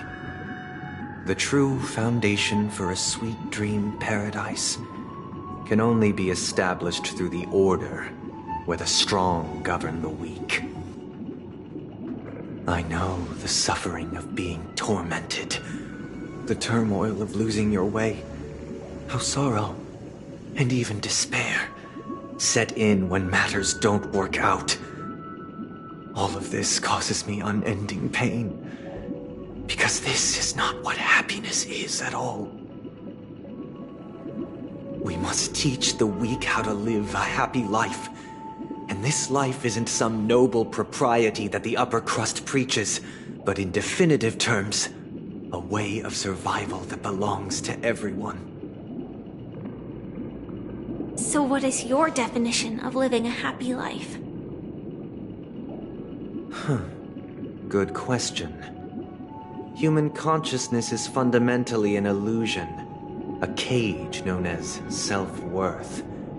People lured in by this illusion make mistakes, yet still ask that external influences bear the burden. When one mistake after the next permeates the masses, they become impossible to trace. Thus, the amassing of these individual cages culminate to form a prison, a place dictated only by the rule of survival of the fittest. Nature is always accompanied by predation and sacrifice. Its antithesis is known as order. That is what I want to do. Unite people's happiness under the banner of order. They won't need to make bitter choices any longer, nor face the weaknesses of humanity. They can cast aside their primal instincts to build a haven for mankind. Simply describing thoughts is far too abstract, so allow me to provide a simple example. As you all may know, there are societal norms like weekends and long weekends that exist on some worlds. During these hard-earned rest days, people are given the chance to extricate themselves from the stresses of everyday life, allowing a certain tranquility to return to their souls. And it is only on these days That people do not have to adhere to the law where the strong prey on the weak. They can live out their lives happily during these brief intermissions. It's just a pity that 2 or 3 days are still too fleeting compared to the span of a lifetime. From where I stand, society's ideal system should be 7 rest days. Following Sunday, there should ensue a second, a third, and indeed an infinite procession of Sundays. This should be the face of the new world. Idyllic, eternal, peaceful days. And thus, every person can return to their base selves in this utopia. Some gaze in reverence at the stars, pouring their whole beings into calculating the distance between us and the isolated world of Pagana. Meanwhile, some seek refuge in quiet corners, holding one another, unencumbered by the chains of unwelcome obligations. There would be no need to bear the hardships of reality. Only in this way can humanity face the inevitable end with the purest of spirit, living a life of dignity. This is what it is to live in bliss. Miss Firefly, you who are stricken with entropy loss syndrome, you of all would surely understand this.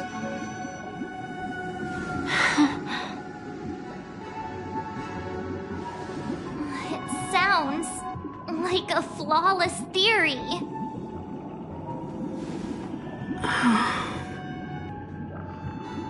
But what is the price to attain all this?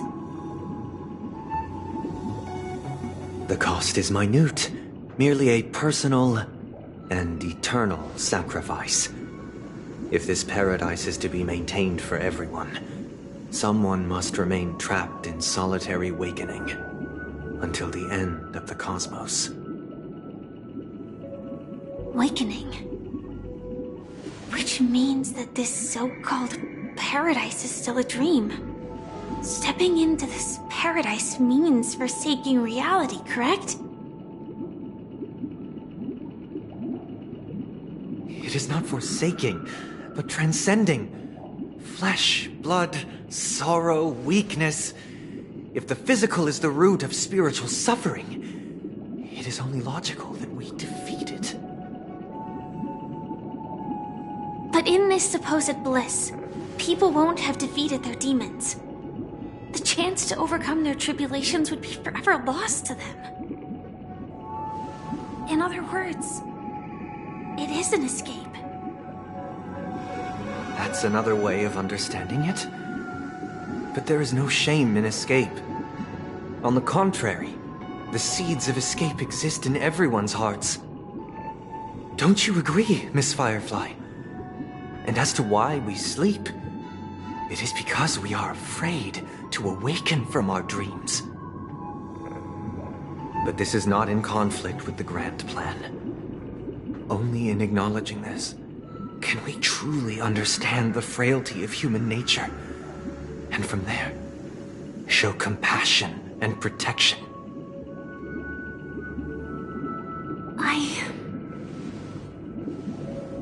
I admit that you are a born leader.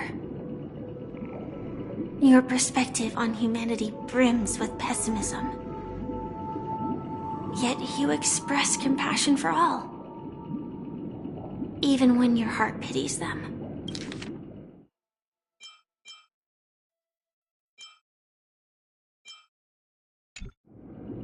But unlike you, I live for the self. From my perspective, individuals making choices for themselves is their birthright. The want to escape may be innate in the weak. But whether they are weak or not, it is not up to another to decide. Perhaps in your mind, you also view me as weak?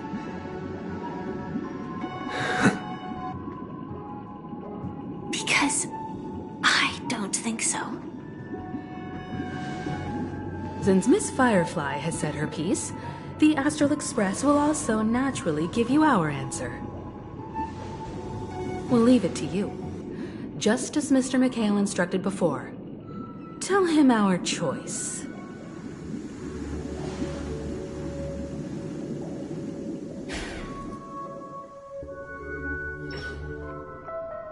What is this place?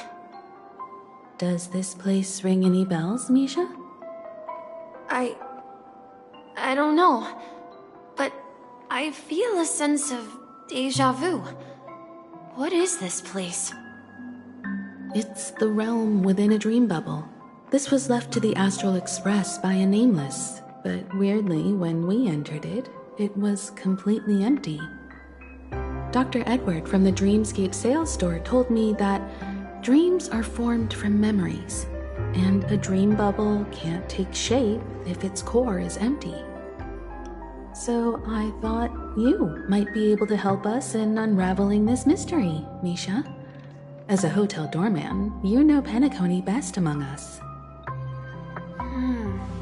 I don't know much about dream bubbles, but if you want to figure out what this mansion is, I'll do my best. I'm counting on you then. Himeko, I still don't get it. Why were you so sure that Misha had a connection with this dream bubble? I wasn't sure. It was just a hunch. But since Misha feels familiar with this place, my hunch might be correct. Exactly. This is where you and Firefly encountered death, which we now know as dormancy.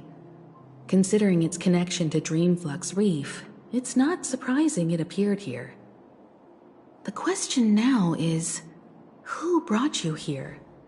Based on the clues we have so far, it's unlikely to be that masked fool. So identifying them is crucial to us. We're drawing closer to the truth once more. Let's give Misha some time, as I believe he'll unveil the secret of this dream bubble. All right, but there are doors all over the place. Which one should we choose? Do you have any idea, Misha? I guess... maybe this way?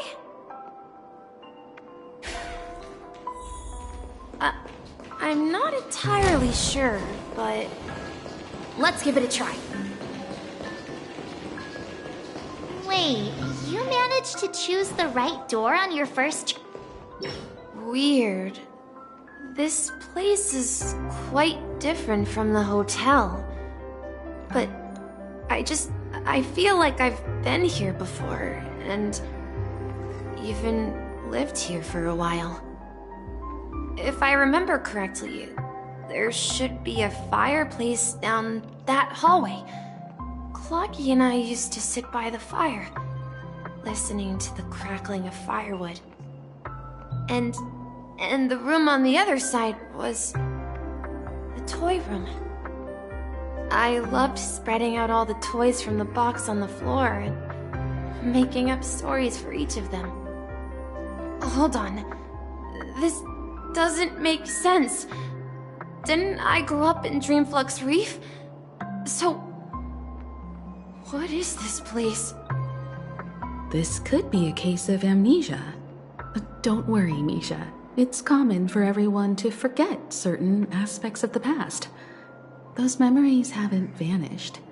They're just lying in the depths of your mind. We can surely get them back. Since this place seems familiar to you, why don't we explore a few more rooms and see if you can recall anything more?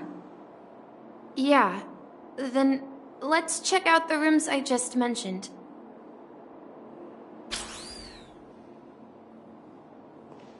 Tick-tock. I heard some noises from the room. Origami Bird? That's a friend of mine. You and Origami Bird are friends? Yeah.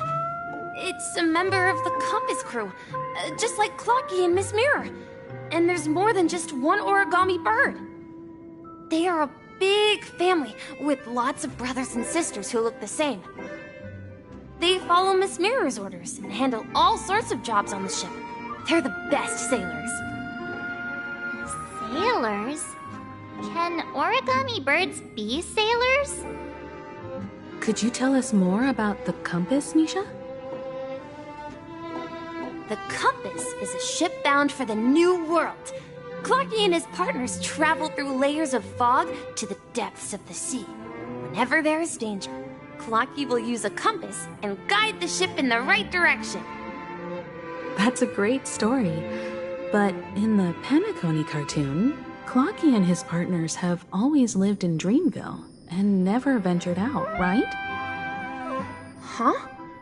Oh, that does seem to be the case. Weird. I clearly remember Clocky arrived in the New World in the end. Perhaps Clocky has a hidden past. So, where has Clocky gone? Did he leave to protect Dreamville?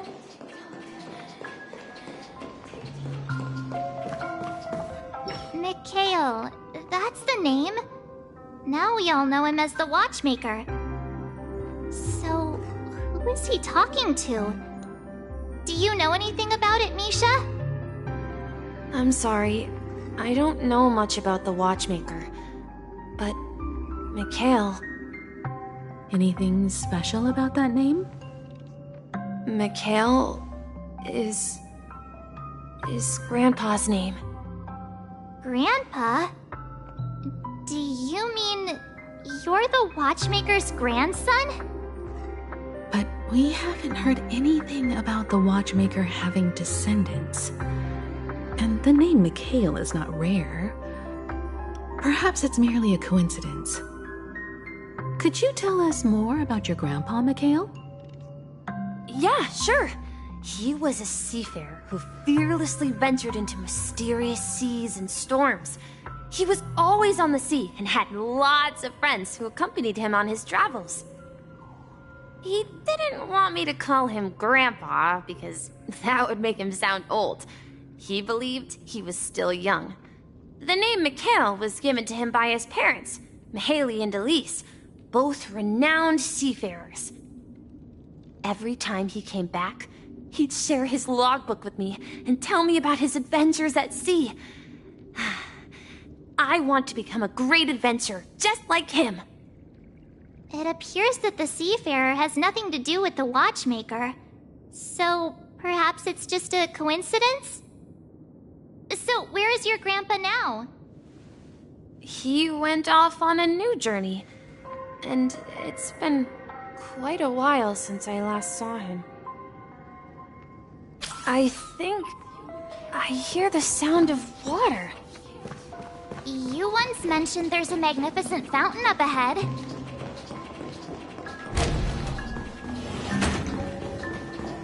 Look, there it is! The water resembles a precious jewel embedded in the dreams of all seafarers. Every time I gaze at the shimmering lights beneath the waves, it feels as though I'm back in this place, standing by your side. Have you recalled anything, Misha? Yeah, I saw these sentences in Grandpa's logbook. He used to say that despite the perils of the sea, whenever he stood on the deck in the afternoon, overlooking the sparkling waves, he would think of this fountain in front of his house. He often said that those moments felt like returning to his family's side, and the difficulties at sea didn't seem quite as challenging. You know, I quite understand such sentiments.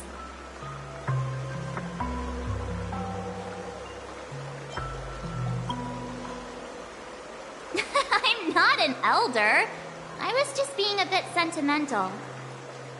Perhaps every adventurer far from home carries a fountain within their soul. Even though the other side of the sea remains shrouded in the unknown, The fountain in front of his house serves as a compass, leading him back to his cherished ones. Yeah. While Grandpa was at home, we would stand by the fountain and place the compass, a toy boat that I made, into the pool. Back then, I would ask him when I could go on adventures like him, and he would always laugh and say I was still too young. It seems this Mikhail is truly a seafarer and has nothing to do with the watchmaker. Yeah. Based on Misha's recollections, the scenes in the dream bubble appear to be his childhood memories. But this raises more questions. According to Misha, he was clearly born on an oceanic planet and led an ordinary life, with no connection to Penacony at all. Could this be some sort of metaphor? Perhaps the sea refers to the memory zone. I'm sorry. I don't know, but my memories keep pouring out uncontrollably, like water flowing from a fountain. Perhaps I'll remember more things if we go further.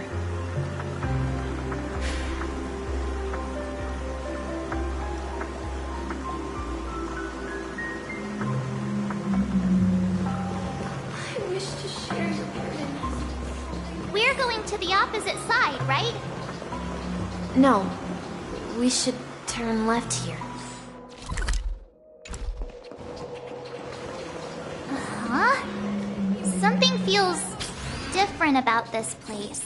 Up ahead is Grandpa's study. It was in that room. The atmosphere in this room feels totally different. Misha! You finally come! Clocky, you're here! Huh. Yeah. This is the room where we first met each other. Are those books on the bookshelf logbooks left behind by that seafarer? Yeah. Whenever he came back, he placed a logbook on the bookshelf in his room. They contain records of his expeditions to every corner of the world. He described our world as a fountain. At some point, the sea started to gradually swallow up the land where people lived. To ensure that everyone had land to settle on, he had to continue exploring the sea in search for the source of the rising seawater. On that day, he called me to his study, telling me that he was embarking on another journey. However, I could sense the gravity in his expression. It was the same look I had seen on my father's face before his final voyage. I asked him if I could go with him, but he said that my adventure lay elsewhere and told me to stay home and patiently await a certain sound at the door. What sound? He told me about a vast ocean in the sky. An ocean of stars. He spoke of a train that transports children with a desire to venture far away, traversing the sea of stars without ever stopping. He said that he knew the crew on the train, and that he had asked them to take me along. He said the journey I had always dreamed of would start there. A train? Could it be? It's the Astral Express. I remember now. Grandpa's friends are a group of nameless who came to this world to resolve a disaster caused by a star. Then, he gave his pocket watch to me.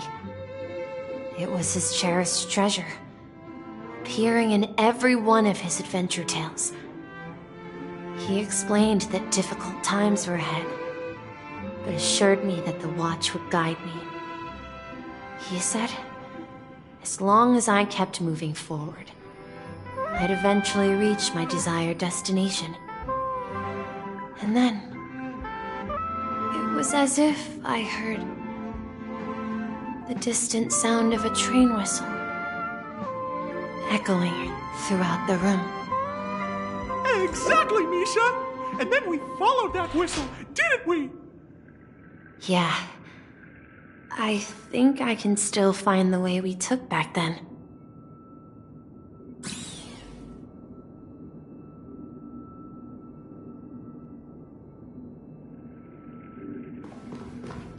This is the dream jigsaw, right? So we're supposed to find the exit. But where can we find the last piece?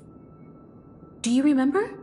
You said you obtained a mysterious shard when you stumbled into this place.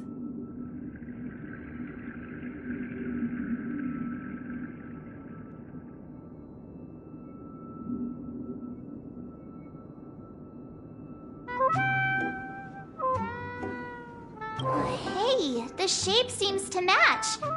So this shard is also connected to Misha? Looks like we're just one step from revealing the truth.